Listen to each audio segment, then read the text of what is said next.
അല്പസമയത്തെ നമ്മുടെ ധ്യാനത്തിനായി യോഹന്നാൻ്റെ 1-ാം ലേഖനം 4-ാം അധ്യായം 4-ാം വാക്യം വായിക്കാം.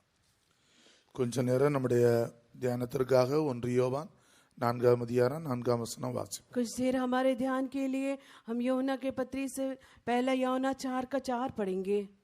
കുഞ്ഞുങ്ങളെ, നിങ്ങൾ ദൈവത്തിൽ നിന്നുള്ളവരാകുന്നു, അവരെ ജയിച്ചുമിരിക്കുന്നു. നിങ്ങളിലുള്ളവൻ ലോകത്തിലുള്ളവനേക്കാൾ വലിയവനല്ലോ. ദൈവനാമത്തിന് മഹത്വം. கர்த்தருடைய நாமத்திற்கு மகிமை உண்டாவதாக. परमेश्वर के नाम की महिमा हो. അപ്പോസ്തലനായ യോഹന്നാൻ ഇവിടെ ദൈവജനത്തെ കുഞ്ഞുങ്ങളെ എന്ന് വിളിക്കുകയാണ്. இங்கே அப்போஸ்தலனாகிய யோவான் தம்முடைய ஜனங்களை பிள்ளைகளே என்று கூப்பிடுகிறார். यहाँ पर प्रेरित यूहन्ना जो है अपने लोगों को हे बालकों कहता है. നാം ഇപ്പോൾ ദൈവമക്കളായിരിക്കുന്നു. நாம் இப்பொழுது தேவனுடைய பிள்ளைகளாய் இருக்கிறோம். हम जो अभी हैं परमेश्वर के बच्चे कहलाते हैं. ദൈവമക്കളായി തീരുവാനുള്ള വലിയ ഭാഗ്യ പദവി ചുരുക്കം പേരായ നമുക്ക് ദൈവം തന്നിരിക്കുകയാണ്. தேவனுடைய பிள்ளைகளாகவும் பெரிய ஒரு பாக்கியத்தையும் பதவியையும் இந்த கொஞ்சம் பேராகிய நமக்கு ஆண்டவர் தந்திருக்கிறார். हम जो थोड़े लोग हैं, हमको परमेश्वर के बच्चों के कहलाने के लिए और उसके पद की कहलाने के लिए हमें योग्य ठहराया है. ലോകത്തിൽ അനേകായിരങ്ങൾക്ക് ഈ ഭാഗ്യത്തിൽ വരുവാൻ ഇതുവരെയും സാധിച്ചിട്ടില്ല. உலகத்தில் அநேக ஆயிரங்களுக்கு இப்படிப்பட்ட மேன்மையான பாக்கியத்தில் வரும்படி அவர்களுக்கு இதுவரைக்கும் ஒரு ஸ்லாக்கியம் கிடைக்கவில்லை. संसार के जगत के बहुत सारे लोगों को इस भाग्य में आने के लिए मौका नहीं मिला. യോഹന്നാന്റെ 1-ാം ലേഖനം താൻ എഴുതിയത് AD 90 കാലഘട്ടത്തിലാണ്. கிறிஸ்துவுக்கு பின் 90வது வருடத்தில் இந்த நிருபம் யோவான் எழுதினார். मसीह के 90वें के उस युग में ये यूहन्ना का पत्री लिखा गया है. യോഹന്നാന്റെ ലേഖനം അവസാനത്തെ ലേഖനമായി നമുക്ക് കാണാൻ സാധിക്കുന്നു. இது நம்முடைய கடைசி நிருபமாக இந்த வேதத்தில் நாம் வாசிக்க முடியும். ये हमारे शास्त्र में आखिरी पत्री होके हम देखते हैं. ഏകദേശം AD 67-68 കാലഘട്ടത്തോടുകൂടെ മറ്റെല്ലാ ലേഖനങ്ങളും എഴുതപ്പെട്ട് കഴിഞ്ഞിരുന്നു. கிறிஸ்துவுக்கு பின் 67-68 அந்த காலங்களிலே மற்ற எல்லா நிருபங்களும் எழுதப்பட்டு முடிந்தது. मसीह के बाद ये जो पत्रियां हैं वो उनके 66 और 67 के उन दिनों में लिखा गया है. മറ്റ് അപ്പോസ്തലന്മാരെല്ലാവരും തന്നെ ആ കാലഘട്ടത്തിൽ രക്തസാക്ഷികളായി ദൈവസന്നിധിയിൽ ചേർക്കപ്പെട്ടു. மற்ற எல்லா அப்போஸ்தலர்களும் அந்த AD 68-60 அந்த வருடங்களிலே இரத்த சாட்சிகளாய் மரித்து கர்த்தரிடத்தில் போய் சேர்ந்தார்கள். दूसरे प्रेरित लोग जो हैं वो एक लहू के साक्षी होके वह लोग उन दिनों में पहुंच चुके थे. എന്നാൽ അപ്പോസ്തലനായ യോഹന്നാൻ വീണ്ടും ദീർഘായുസ്സോടുകൂടി ഇരിക്കുന്നതായിട്ട് നമുക്ക് കാണാൻ സാധിക്കുന്നു. ஆயினும் அப்போஸ்தலனாகிய யோவான் மீண்டும் தீர்க்காயுசோடு இருந்ததை பார்க்க முடியும். लेकिन हम ये देखते हैं उन दिनों में भी प्रेरित यूहन्ना जो था वो जीवित था. യോഹന്നാന്റെ കാലഘട്ടത്തിൽ AD 90 കാലഘട്ടത്തിൽ ദൈവത്തിന്റെ 1-ാം നൂറ്റാണ്ടിലെ സഭയുടെ ആത്മീക നിലവാരം ഇവിടെ ഈ ലേഖനത്തിൽ നമുക്ക് കാണാൻ സാധിക്കുന്നു. இந்த நிருபத்திலே அந்த யோவான் யோவான் அப்போஸ்தலனுடைய அந்த காலகட்டத்திலே சபையுடைய நிலவரம், அதாவது AD 90 சபையுடைய நிலவரத்தை இந்த நிருபத்தில் பார்க்க முடியும். मसीह के जो 90वें का साल के या उस युग के दिनों के प्रेरितों के बारे में, इस कलीसिया के उस स्थिति के बारे में यहाँ पर यूहन्ना के पत्री में लिखा गया है. സഭയുടെ ആദ്യ സ്നേഹാദി വിശ്വാസം എല്ലാം കുറഞ്ഞുകൊണ്ടിരിക്കുന്ന ഒരു കാലഘട്ടമായിരുന്നു. இந்த காலமானது தேவனுடைய ஆதி அன்பு ஆதி விசுவாசம் குறைந்து போகிற ஒரு காலமாக இருந்தது. उन दिनों में जो है परमेश्वर का पहला प्रेम और परमेश्वर का पहला आसर जो है वो सब में कमी होकर दिखाई दिया. യേശുക്രിസ്തു ജഡത്തിൽ വെളിപ്പെട്ടിട്ടില്ല എന്ന് പ്രസ്താവിക്കുന്ന ആ ദുരുപദേശങ്ങൾ സഭയിലേക്ക് പ്രവേശിച്ചു കൊണ്ടിരുന്നു. இயேசு கிறிஸ்து மாம்சத்தில் வெளிப்படவில்லை என்று சொல்லக்கூடிய துருபதேசங்களும் சபையிலே வெளிப்பட்டு கொண்டிருந்தது. उन दिनों में ये भी प्रकट किया गया कि यीशु मसीह जो है शारीरिक रूप से वो नहीं आया करके उन दिन में प्रकट किया गया था. അത് എതിർ ക്രിസ്തുവിന്റെ ഉപദേശമാകുന്നു എന്ന് നാം ഈ അധ്യായത്തിന്റെ 3-ാം വാക്യത്തിൽ വായിക്കുന്നു. இந்த அதிகாரத்தினுடைய 3-ாம் வசனத்தில் இது அந்தி கிறிஸ்துவனுடைய उपदेशम என்று நாம் பார்க்க முடியும். हम इसके बारे में लिखते हैं कि वह जो है मसीह विरोधी का चर्चा होकर दिखाई देता है. ആകയാൽ ദൈവമക്കൾ ഈ ദുരുപദേശത്തിൽ നിന്ന് വിടുവിക്കപ്പെടുവാൻ വേണ്ടി താൻ ഈ ലേഖനം എഴുതുകയാണ്. இந்த துருபதேசத்திலிருந்து தேவனுடைய பிள்ளைகள் விடுதலையாக்கப்படும்படியாக அந்த யோவான் அந்த நிருபத்தை எழுதுகிறார்.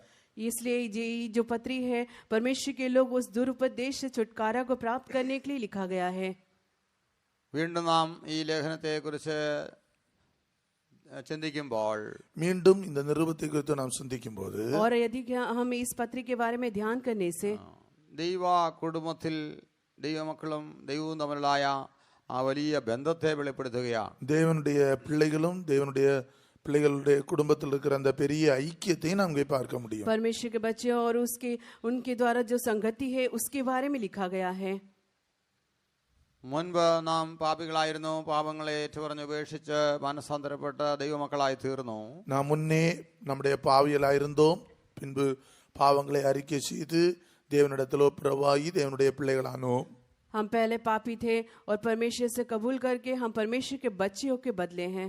എന്നാൽ വീണ്ടും ദൈവമക്കൾ ജീവിതത്തിൽ അറിഞ്ഞുമറിയാതെയും വന്നു പോകുന്നതായ വിവിധമായ പാപങ്ങളെക്കുറിച്ചും അതിന് പരിഹാരത്തെക്കുറിച്ചും ഈ ലേഖനത്തിൽ എഴുതിയിരിക്കുകയാണ്. ஆனால் மீண்டும் தேவனுடைய பிள்ளைகள் அறிந்தும் அறியாமலும் சில பாவங்களிலும் விழுந்து விடுகிறார்கள். அதற்கு அந்த காரியங்களை குறித்தும் அதற்குரிய அந்த விடுதலைக்குரிய காரியங்களை குறித்தும் இந்த நிருபத்தில் நாம் வாசிக்க முடியும். लेकिन उसके बाद उसके पाप में गिरने के लिए और उससे कैसे छुटकारा या उससे बाहर आने के बारे में यहाँ पर लिखा गया है। ഈ അധ്യായത്തിന്റെ ഈ ലേഖനത്തിന്റെ 1-ാം അധ്യായത്തിൽ തന്നെ അത് നമുക്ക് കാണുവാൻ സാധിക്കുന്നു. இந்த நிருபத்தினுடைய முதலாவது அதிகாரத்திலே நாம் அதை பார்க்க முடியும். इस पत्री के पहले अध्याय में ही हम उसको देख सकते हैं। ഇതൊരു കുടുംബത്തിന്റെ പ്രശ്നമായിട്ടാണ് കാണുവാൻ സാധിക്കുന്നത്. ഇതൊരു കുടുംബത്തിൻ പ്രശ്നയെ പോലെ பார்க்க முடியும். ये जो है एक पारिवारिक समस्या के रूप में हम देख सकते हैं। ഒരു കുടുംബം എന്ന് പറയുമ്പോൾ ആ കുടുംബത്തെ സ്നേഹിച്ച് പോറ്റി പുലർത്തി കാത്ത് പരിപാലിക്കുന്ന ഒരു പിതാവിനെ അവിടെ കാണാൻ സാധിക്കുന്നു. ഒരു കുടുംബം എന്ന് சொல்லும்போது அந்த குடும்பத்தை போஷித்து காப்பாற்றி நடத்துகிற ஒரு பிதாவை தகப்பனை பார்க்க முடியும். एक परिवार कहने से पिता जो है उसको पालन पोषण करना और उसको पोषित करने को दर्शाता है. ആ കുടുംബത്തിലെ മക്കൾ പിതാവിന്റെയും മാതാവിന്റെയും സ്നേഹവാത്സല്യങ്ങൾ അനുഭവിച്ച് വളർത്തപ്പെടുന്നു. அந்த குடும்பத்திலே பிள்ளைகள் தகப்பனுடைய தாயுடைய அன்பினாலே வளர்த்தப்படுகிறார்கள். उस परिवार के बच्चे लोग जो है माता पिता के प्रेम में आगे बढ़ते हैं. എന്നിരുന്നാൽ തന്നെയും മാതാപിതാക്കൾക്കെതിരായിട്ട് അവരെ ദുഃഖിപ്പിക്കുന്നതായ അറിഞ്ഞുമറിയാതെയുള്ളതായ പാപങ്ങൾ, തെറ്റുകൾ, കുറ്റങ്ങൾ ഈ കുഞ്ഞുങ്ങൾ ചെയ്യുന്നതായിട്ട് കാണാം. ஆனாலும் அறிந்தும் அறியாமலும் பிள்ளைகள் தாயி தகப்பனை துக்கப்படுத்துகிற குற்றங்கள் குறைவுகள் வருகிறதை நாம் பார்க்க முடியும். लेकिन हम देखते हैं कि बच्चे लोग जो हैं माता पिता के जाने और अनजाने में कुछ तो पाप करते हैं, वह हम देख सकते हैं. എന്നാൽ പിതാവ്, സ്നേഹമുള്ള പിതാവ്, മാതാവ് ആ കുഞ്ഞുങ്ങളെ അവരെ വെറുക്കുകയല്ല, അവരെ പുറത്താക്കുകയല്ല, അവരെ സ്നേഹിച്ച് അവരെ ശിക്ഷിച്ച് ബാലശിക്ഷകൾ കൊടുത്ത് അവരെ വളർത്തുകയാണ്. ஆயினும் கூட தகப்பனும் தாயும் அந்த பிள்ளைகளை தள்ளி விடுகிறதல்ல, அவர்களை நேசித்து அன்பு பாராட்டி அந்த சிக்ஷை கொடுத்து அவர்களை நடத்துகிறதை நாம் பார்க்க முடியும். लेकिन हम देखते हैं कि माता पिता जो हैं, जो प्रेमी माता हैं, वे जो क्या करते हैं कि उनको ताड़ना देते हैं, उनको प्रेम के द्वारा, उनको बहुत ही प्रसन्न के द्वारा उनको आगे ले जाते हैं. ഇവിടെ വായിക്കുന്നു, നാം പാപം ഇല്ല എന്ന് പറയുന്നുവെങ്കിൽ നാം നമ്മെ തന്നെ വഞ്ചിക്കുന്നു, സത്യം നമ്മില്ലാതെയായി എന്ന് 1:8 വായിക്കുന്നു. நாம் யோவான் 1:8 வாசிக்கும் போது நமக்கு பாவம் இல்லை என்போமானால் நம்மை வஞ்சிக்கிறவர்களாய் இருப்போம், सत्य நமக்குள் இராது என்று வாசிக்கிறோம். पहला अध्याय उसका 8वें वचन में यदि यहाँ पर हम पढ़ते हैं, यदि हम कहें कि हमें कुछ पाप नहीं तो हम अपने आप को धोखा देते हैं. ഒരു കുഞ്ഞ് തെറ്റ് ചെയ്യുമ്പോൾ മാതാവ് പിതാവിനെ അടിക്കുമ്പോൾ അവൻ തെറ്റ് സമ്മതിച്ച് ഇനിമേൽ ആവർത്തിക്കില്ല എന്ന് പറയുമ്പോൾ ആ ശിക്ഷ നിർത്തുകയാണ്. ஒரு தகப்பனோ தாயோ பிள்ளைகளை சிக்ஷிக்கும் போது நாங்கள் இனி இந்த தவறு செய்வதில்லை என்று சொல்லும் போது உடனே சிக்ஷையை நிறுத்துகிறதை பார்க்க முடியும். माता पिता जब बच्चे लोग ऐसे गलतियां करते हैं, जब उनको दंड देते हैं, तब यदि वह उसको मान लेते हैं तो उनको जो दंड दिया जाता है वो कम हो जाता है. ദൈവം നമ്മിൽ നിന്ന് പ്രതീക്ഷിക്കുന്നത് നമ്മുടെ ജീവിതത്തിലെ തെറ്റുകളെ, കുറ്റങ്ങളെ സമ്മതിക്കുക, അത് ഏറ്റുപറഞ്ഞ് ഉപേക്ഷിക്കുക, വീണ്ടും ആവർത്തിക്കാതിരിക്കുക എന്നുള്ളതാണ്. நம்முடைய தேவன் நமக்குள் எதிர்பார்ப்பது என்னவென்றால் நம்முடைய குற்றங்களை நாம் அறிக்கை செய்ய வேண்டும், அவைகளை விட்டுவிட வேண்டும் என்பதுதான் தேவன் நம்மளை எதிர்பார்க்கிறார். हमारा परमेश्वर हमसे यह आग्रह करता है, हम हमारे पापों को कबूल करना चाहिए और उससे छोड़ देना चाहिए. രണ്ടാം അധ്യായത്തിന് 1-ാം വാക്യത്തിൽ, കുഞ്ഞുങ്ങളെ നിങ്ങൾ പാപം ചെയ്യാതിരിപ്പാൻ ഞാൻ നിങ്ങൾക്ക് ഇത് എഴുതുന്നു. ഒരുവൻ പാപം ചെയ്തുവെങ്കിലോ നീതിമാനായ യേശുക്രിസ്തു എന്നൊരു കാര്യസ്ഥൻ പിതാവിന്റെ വലതുഭാഗത്ത് നമുക്കുണ്ട് എന്ന് വായിക്കുന്നു. 2வது அதிகாரத்தில் நான் வாசிக்கும் போது, நீங்கள் பாவம் செய்யாமல் இருக்கும்படியாக நான் வேலை உங்களுக்கு எழுதுகிறேன், பாவம் செய்தால் பிதாவினிடத்தில் உங்களுடைய அன்பு தேவனிடத்தில் உங்களுக்கு அன்பு இல்லை என்று வாசிக்கிறோம்.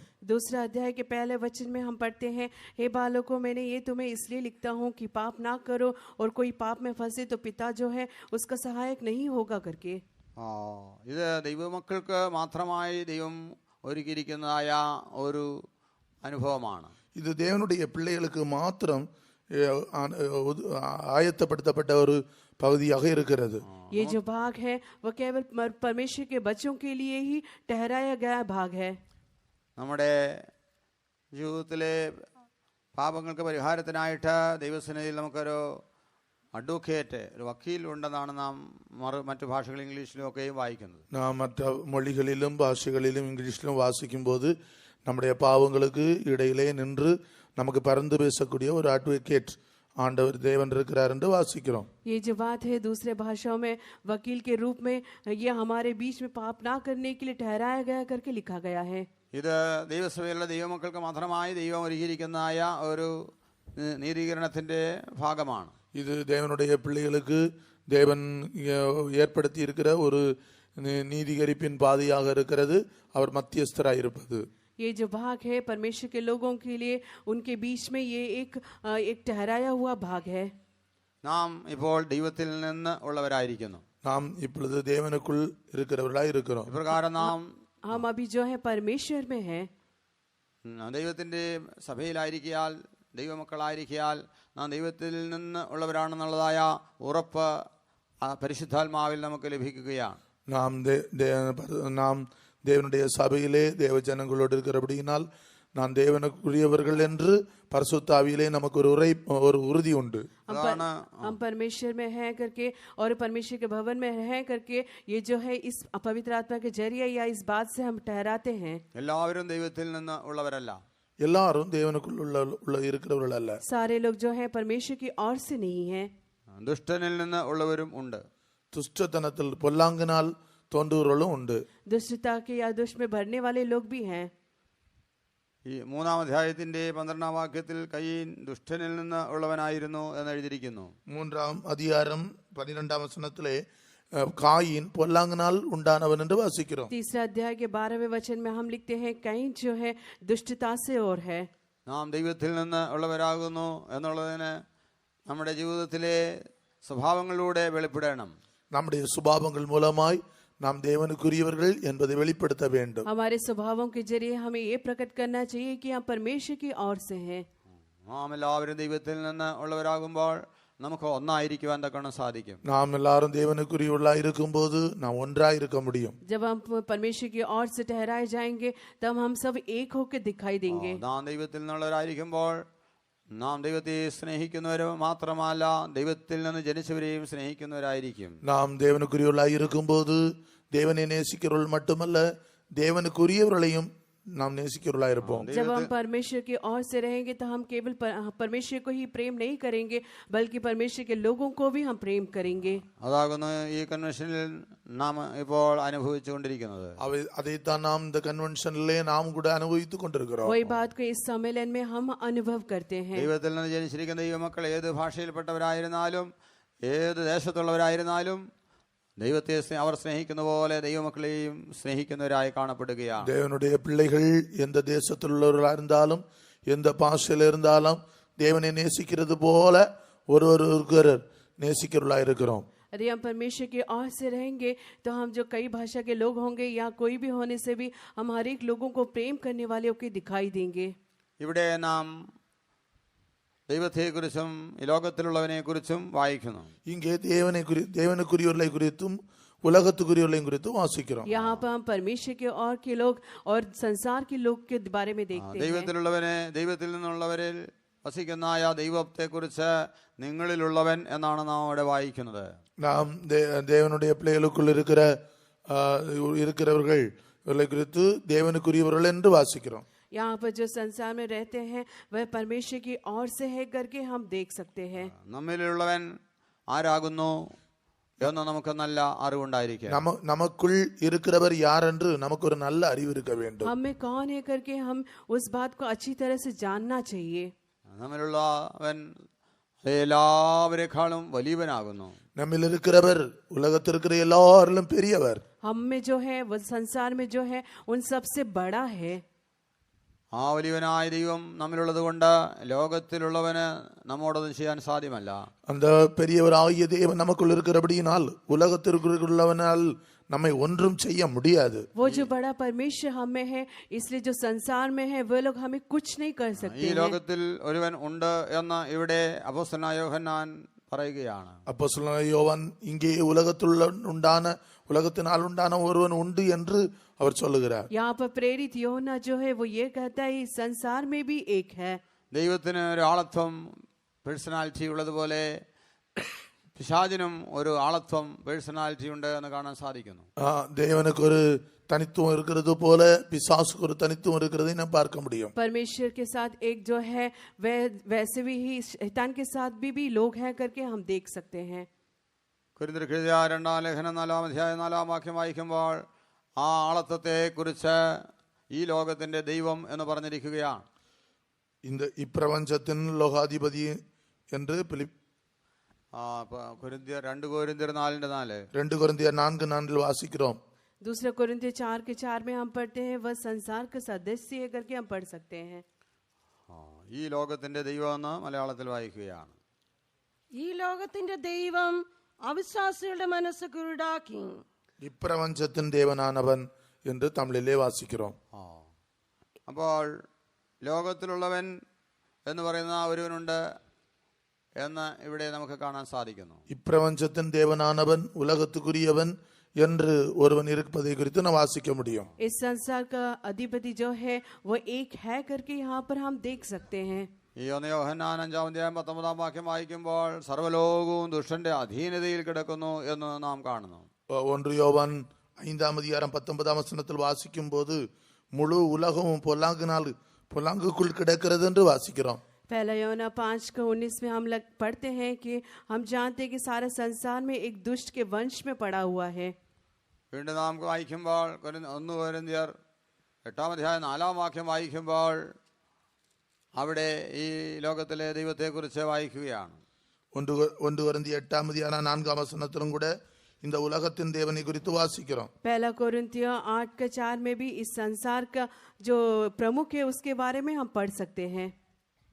വിഗ്രഹാർപ്പിതങ്ങളെ തിന്നുന്നതിനെ കുറിച്ച് ലോകത്തിൽ വിഗ്രഹം ഏതുമില്ല എന്നും ഏക ദൈവമല്ലാതെ ദൈവമില്ല എന്നും നാം അറിയുന്നു. പല ദേവന്മാരും പല കർത്താക്കന്മാരും ഉണ്ട് എന്ന് പറയുന്നുവല്ലോ. പല ദേവന്മാരും പല കർത്താക്കന്മാരും ഉണ്ടെന്ന് പറയുന്നു. अनेक देवர்களும் अनेक கர்த்தர்களும் உண்டு என்று சொல்லுகிறார்கள். यहाँ पर लिखा गया है बहुत से ईश्वर और बहुत सारे बातों के प्रभु है करके कहा गया है. വിഗ്രഹം എന്ന് പറയുന്നത് ഒരു ഏതുമില്ലാത്ത അവസ്ഥയാണ്. விக்கிரகம் என்று சொல்வது ஒரு விஷயம் அல்ல. मूरत जो है वो कोई विषय का नहीं है. ഏകദൈവമല്ലാതെ വേറെ ദൈവമില്ല. ஒரே தேவன் அல்லாமல் வேறே தேவன் இல்லை. एक परमेश्वर का छोड़ कोई भी नहीं है. ആ അറിവ് എല്ലാവർക്കും ഉണ്ടായിരിക്കണം. அந்த அறிவு நமக்கு எல்லாருக்கும் இருக்க வேண்டும். वो जानकारी हम सबको होना चाहिए. എന്നാൽ എല്ലാവർക്കും ആ അറിവില്ല. எல்லாருக்கும் அந்த அறிவு இல்லை. लेकिन वो सारे जानकारी सबको नहीं है. അതുകൊണ്ട് 5-ാം വാക്യത്തിൽ വായിക്കുന്നു, ആകാശത്തിലോ ഭൂമിയിലോ ദേവന്മാരെന്ന പേര് ഉള്ളവരുണ്ടെങ്കിലും പിതാവായ ഏകദൈവം മാത്രമേ നമുക്കുള്ളൂ. ஆனால் 5வது வசனத்தில் வாசிக்கும் போது வானத்திலும் பூமியிலும் अनेक தேவர்கள் உண்டு என்று சொன்னாலும் நமக்கு ஒரே தேவன் உண்டு என்று வாசிக்கிறோம். लेकिन 5वें वचन में हम ये पढ़ते हैं यदि आकाश में और पृथ्वी पर बहुत से ईश्वर कहलाते हैं जैसे कि बहुत से ईश्वर और बहुत से प्रभु हैं. അവൻ സകലത്തിനും കാരണഭൂതനും നാം അവനായി ജീവിക്കേണ്ടതുമാകുന്നു. அவராலே சகலமும் உண்டாயிருக்கிறது, அவருக்கென்று நாமும் உண்டாயிருக்கிறோம். उनके द्वारा सब कुछ बना है और हम भी उनके द्वारा बने हैं. യേശുക്രിസ്തു എന്ന ഏക കർത്താവും നമുക്കുണ്ട്. അവൻ മുഖാന്തരം സകലവും അവൻ മുഖാന്തരം നാമുമാകുന്നു. இயேசு கிறிஸ்து என்ற ஒரே கர்த்தர் நமக்குண்டு, அவர் மூலமாய் சகலமும் உண்டாயிருக்கிறது, அவர் மூலமாய் நாமும் உண்டாயிருக்கிறோம். अर्थात यीशु मसीह जिसके द्वारा हम सब वस्तुएं हुए हैं और हम उसी के द्वारा हुए हैं. എന്നാൽ എല്ലാവരിലും ഈ അറിവില്ല. ஆனால் எல்லாரிலும் இந்த அறிவு கிடையாது. लेकिन सब में ये जानकारी नहीं है. എല്ലാവരും ഈ അറിവിലേക്ക് വരാൻ വേണ്ടിയാണ് നാം ഈ കൺവെൻഷൻ നടത്തുന്നത്. எல்லாருக்கும் இந்த பெரிய அறிவை கிடைக்கும்படியாக தான் கன்வென்ஷன் நடத்துகிறோம். सब में ये जानकारी होना चाहिए करके हम इस सम्मेलन को चलाते हैं. സകല മനുഷ്യരെ രക്ഷ പ്രാപിക്കണം, എല്ലാവരും ഈ സത്യത്തിന്റെ പരിജ്ഞാനത്തിലെത്തണം. எல்லா ஜனங்களும் ரட்சிப்பை பெற்றுக்கொள்ள வேண்டும், எல்லா ஜனங்களும் இந்த மேன்மையை அடைய வேண்டும். सारे लोग इस सच्चाई को ग्रहण करना चाहिए और इस भाग को उन लोग ग्रहण करना चाहिए करके इस सम्मेलन रखा गया है. ലോകത്തിൽ ദേവന്മാർ എന്ന പേരുള്ളവരുണ്ട് എന്ന് ബൈബിൾ പറയുന്നു. உலகத்தில் தேவர்கள் உண்டு என்று வேதம் சொல்லுகிறது. संसार में ईश्वर लोग हैं करके शास्त्र कहता है. അത് ഈ ലോകത്തിൽ ഉള്ളവൻ എന്നുള്ളവനാണ്. அவன் இந்த உலகத்துக்குரியவன் என்று நாம் வாசிக்கிறோம். എന്നാൽ हम ये നമ്മുടെ पढ़ते हैं कि वह इस संसार की हैं. എന്നാൽ നമ്മുടെ ദൈവം ഈ ലോകത്തിൽ ഉള്ള ദൈവമല്ല. ஆனால் நம்முடைய தேவன் இந்த உலகத்துக்குரியவர் அல்ல. लेकिन हमारा परमेश्वर इस संसार का नहीं है. നമ്മുടെ ദൈവം സ്വർഗസ്ഥനായ ദൈവമാണ്. நம்முடைய தேவன் வானத்துக்குரியவராய் இருக்கிறார். हमारा परमेश्वर स्वर्गीय प्रभु है. നെഹമ്യാവിന്റെ പുസ്തകം 2:20 വാക്യം നാം വായിക്കുമ്പോൾ நெகேமியா 2:20 நாம் வாசிக்கும்போது नेहम्या की किताब 2:20 में हम पढ़ते हैं. സ്വർഗത്തിലെ ദൈവം ഞങ്ങൾക്ക് കാര്യം സാധിപ്പിച്ചു തരും. பரலோகத்தின் தேவன் எங்களுடைய காரியங்களை வாய்க்க பண்ணி தருவார். स्वर्ग का परमेश्वर तुम्हारे सारे बातों को पूरा करके देगा. അവന്റെ ദാസന്മാരായ ഞങ്ങൾ എഴുന്നേറ്റ് പണിയും. அவருடைய தாசர்களாய் இருக்கிற நாங்கள் எழும்பி கட்டுவோம் என்று சொல்கிறார். നമ്മുടെ उनके ദൈവം जो दास हैं हम लोग उसको उठ के बांधेंगे करके लिखा നമ്മുടെ गया ദൈവം है. സ്വർഗത്തിലെ ദൈവമാണ്. நம்முடைய தேவன் பரலோக தேவன். हमारा परमेश्वर स्वर्गीय परमेश्वर है. നമ്മുടെ പ്രശ്നങ്ങളുടെയും പ്രയാസങ്ങളുടെ മധ്യേ ഈ സ്വർഗത്തിലെ ദൈവത്തെ ഏറ്റു പറയണം. நம்முடைய பிரச்சனைகளையும் நம்முடைய குறைவுகளையும் பரலோகத்தின் தேவனிடத்தில் நாம் சொல்ல வேண்டும். हमारे समस्या और हमारे कमियों को हम स्वर्गीय पिता से कहना चाहिए. നമ്മളുടെ രോഗങ്ങളുടെയും കഷ്ടങ്ങളുടെയും മധ്യേ സൗഖ്യത്തിനായി നാം സ്വർഗത്തിലെ ദൈവത്തെ ഏറ്റു പറയണം. நம்முடைய வியாதிகள் சௌக்கியத்திற்காக ஆரோக்கியத்திற்காக பரலோகத்தின் தேவனிடத்தில் நாம் காரியங்களை சொல்ல வேண்டும். हमारे चंगाई के लिए और हमारे हर एक बातों के लिए हम स्वर्गीय पिता से कहना चाहिए. നെഹമ്യാവ് പറയുകയാണ്, സ്വർഗത്തിലെ ദൈവം ഞങ്ങളുടെ കാര്യങ്ങൾ സാധിപ്പിച്ചു തരും. பரலோகத்தின் தேவனானவர் எங்களுடைய காரியங்களை கைகூடி வர பண்ணுவார். यहाँ पर नेहम्या कहता है स्वर्ग का परमेश्वर हमारा काम को सफल करेगा. അതിന്റെ അർത്ഥം എന്താണ്? அதனுடைய பொருள் என்ன? उसका मतलब क्या है? ഈ ലോകത്തിലും ദൈവം എന്ന് പറയുന്നവരൊക്കെ ഉണ്ട്. இந்த உலகத்திலே தெய்வம் என்று சொல்லக்கூடியதெல்லாம் உண்டு. इस संसार में परमेश्वर कहने वाले लोग हैं. നാം സ്വർഗത്തിലെ ദൈവത്തെ ഏറ്റു പറയണം. நாம் பரலோகத்தின் தேவனிடத்தில் நம்முடைய காரியங்களை சொல்ல வேண்டும். हम स्वर्ग के परमेश्वर से सब कुछ कहना ആ चाहिए. ദൈവം ഏകസത്യ ദൈവമാണ്. அது ஒரே மெய்யான தெய்வம். वही केवल सच्चे परमेश्वर है. ആ ദൈവത്തിന്റെ നാമത്തെ നാം ഏറ്റു പറയണം. அதனுடைய நாமத்தை நாம் நம்முடைய வாயினால் சொல்ல வேண்டும். उनके नाम को हमें ऊंचा करके बोलना है. ഈ നമ്മുടെ ജീവിതത്തിൽ കഷ്ടങ്ങൾ പ്രയാസം വരുമ്പോൾ മനുഷ്യരിൽ നാം ആശ്രയിച്ചു പോകരുത്. நம்முடைய ஜீவியத்தில் கஷ்டங்கள் வரும்போது மனிதரை சார்ந்து போய்விடக் கூடாது. हमारे जीवन में जब समस्या आते हैं या कष्ट आते हैं तब मनुष्य पर भरोसा नहीं रखना चाहिए. മനുഷ്യരിൽ ആശ്രയിക്കുമ്പോൾ ഈ ലോകത്തിലെ ദൈവത്തിൽ ആശ്രയിക്കേണ്ടതായി വരും. மனிதனில் நம்பிக்கை வைக்கும் போது இந்த உலகத்தின் தேவன் மேல் நம்பிக்கை வைக்கக்கூடிய சூழ்நிலை உண்டாகும். मनुष्यों पर जब हम भरोसा रखते हैं तो हम इस संसार की ईश्वरों पर भरोसा रखने के समान हो जाते हैं. ആകയാൽ നെഹമ്യാവിനെ പോലെ സ്വർഗത്തിലെ ദൈവത്തിൽ നാം ആശ്രയിച്ച ആ ദൈവത്തിന്റെ നാമത്തെ ഏറ്റു പറയണം. அதுபோல நாம் பரலோகத்தின் தேவனிடத்தில் நம்முடைய காரியங்களை சொல்லி நாம் அவரிடத்தில் நாம் அறிக்கை செய்ய வேண்டும். इसलिए नेहम्या के समान हम स्वर्ग के परमेश्वर के ऊपर भरोसा रख के उसके कामों के द्वारा हम सफल होना चाहिए. പിതാവായ ഏക ദൈവം മാത്രമേ നമുക്കുള്ളൂ. பிதாவாகிய ஒரே தேவன் நமக்கு உண்டு. पिता परमेश्वर केवल वही हमारे लिए है. കർത്താവായ യേശു ക്രിസ്തു നമുക്കുണ്ട്. கர்த்தராகிய இயேசு கிறிஸ்து நமக்கு உண்டு. मसीह यीशु हमारे लिए है. അവൻ മഹാനരും സകലവും നാമും ആകുന്നു.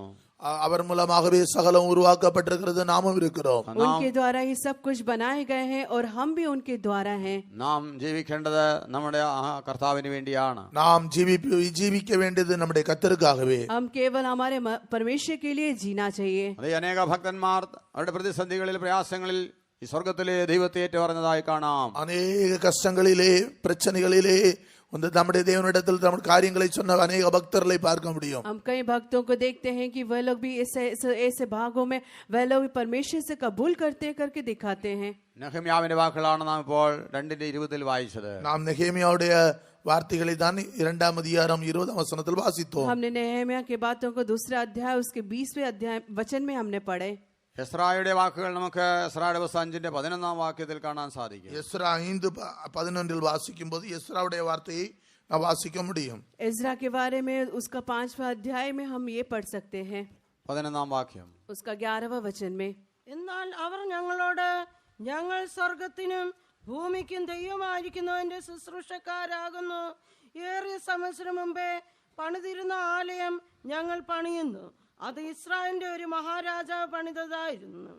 ദൈവനാമത്തിന് മഹത്വം ഉണ്ടാകട്ടെ. தேவனுடைய நாமத்திற்கு மகிமை உண்டாவதாக. परमेश्वर के नाम की महिमा हो. ദൈവത്തിന്റെ ആലയത്തിന്റെ പണിയെ തടസ്സം ചെയ്യുവാനായി ശത്രുക്കൾ വന്ന് ആ ദേവാലയത്തിന്റെ പണി തടസ്സം ചെയ്യുമ്പോൾ ദൈവത്തിന്റെ സ്വർഗത്തിലെ ദൈവത്തെ ഏറ്റുപറയുന്നതായ എസ്രായെ നമുക്ക് ഇവിടെ കാണാൻ സാധിക്കും. எஸ்ராவுடைய வாழ்க்கையிலே தேவனுடைய ஆலயத்தை கட்டுகிற வேலையை தடை செய்த போது பரலோகத்தின் தேவனிடத்தில் தன் காரியங்களை சொன்னது இங்கே வாசிக்க முடியும்.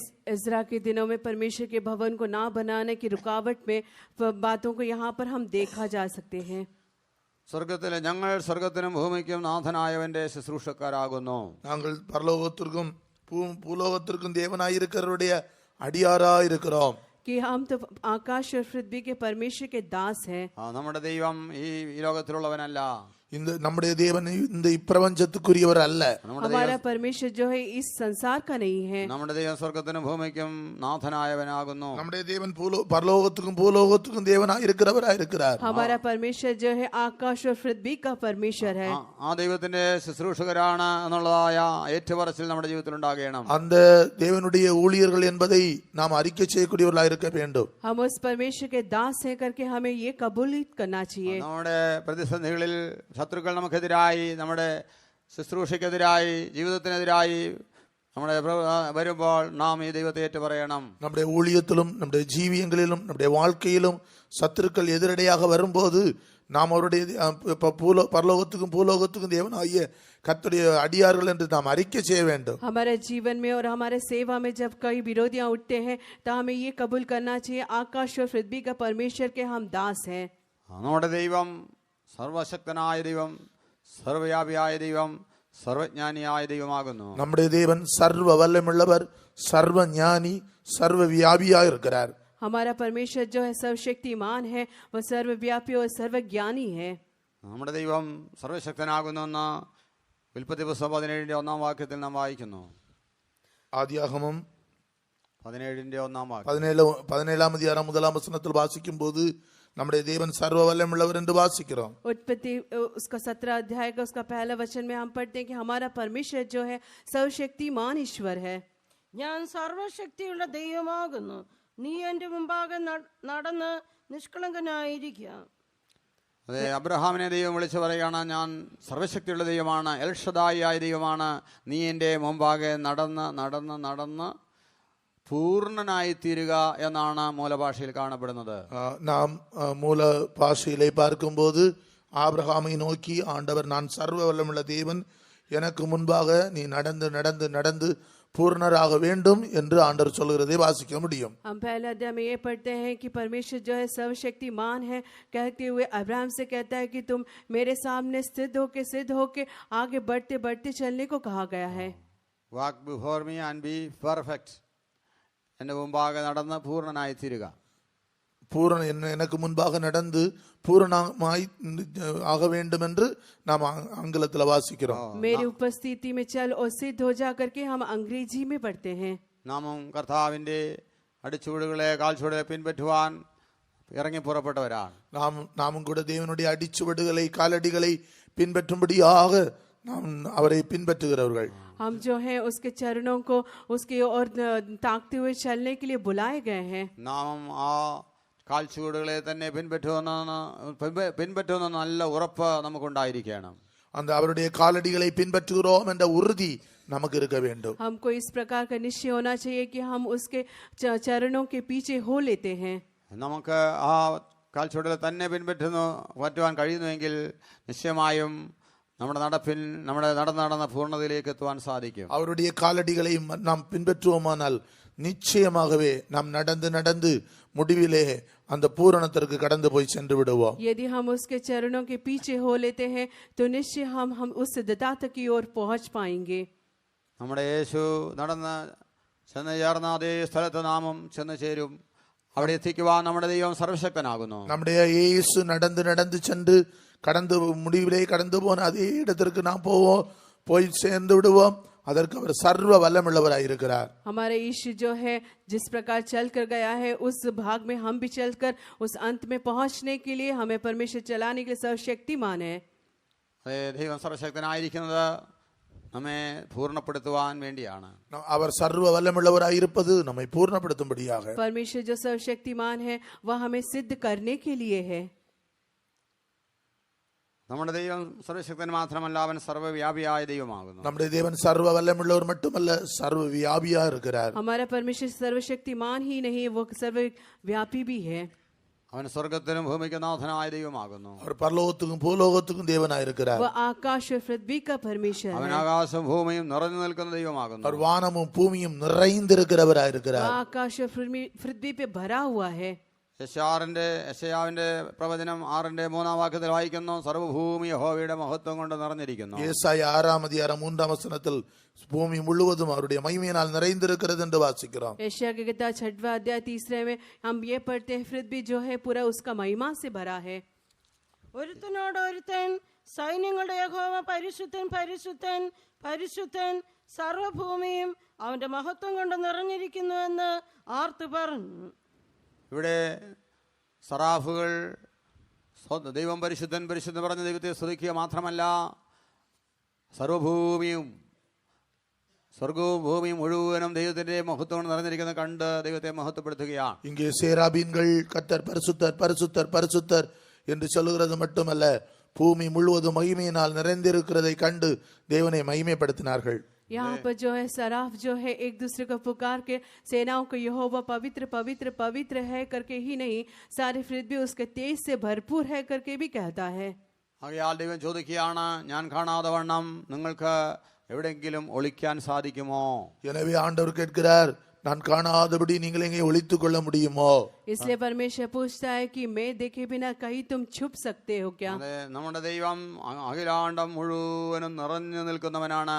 நம்முடைய தேவன் முழு உலகமும் நிறைந்திருக்கிறவராயிருக்கிறார். हमारा परमेश्वर जो है वो सारे पृथ्वी पर भरा हुआ है. യിരെമ്യാവിന്റെ പുസ്തകം 23-ാം അധ്യായം 24-ാം വാക്യത്തിൽ നാം അത് വായിക്കുന്നു. எரேமியா 23:24 நாம் அதை வாசிக்க முடியும். ये बात जो है यिर्मयाह की किताब उसके 23 के 24 में पढ़ते हैं. ഞാൻ കാണാതവണ്ണം ആർക്കെങ്കിലും മറയത്ത് ഒളിപ്പാൻ കഴിയുമോ എന്ന് യഹോവയുടെ അരുളപ്പാട്. ഞാൻ ആകാശവും ഭൂമിയും നിറഞ്ഞിരിക്കുന്നവനല്ലയോ എന്ന് യഹോവയുടെ അരുളപ്പാട്.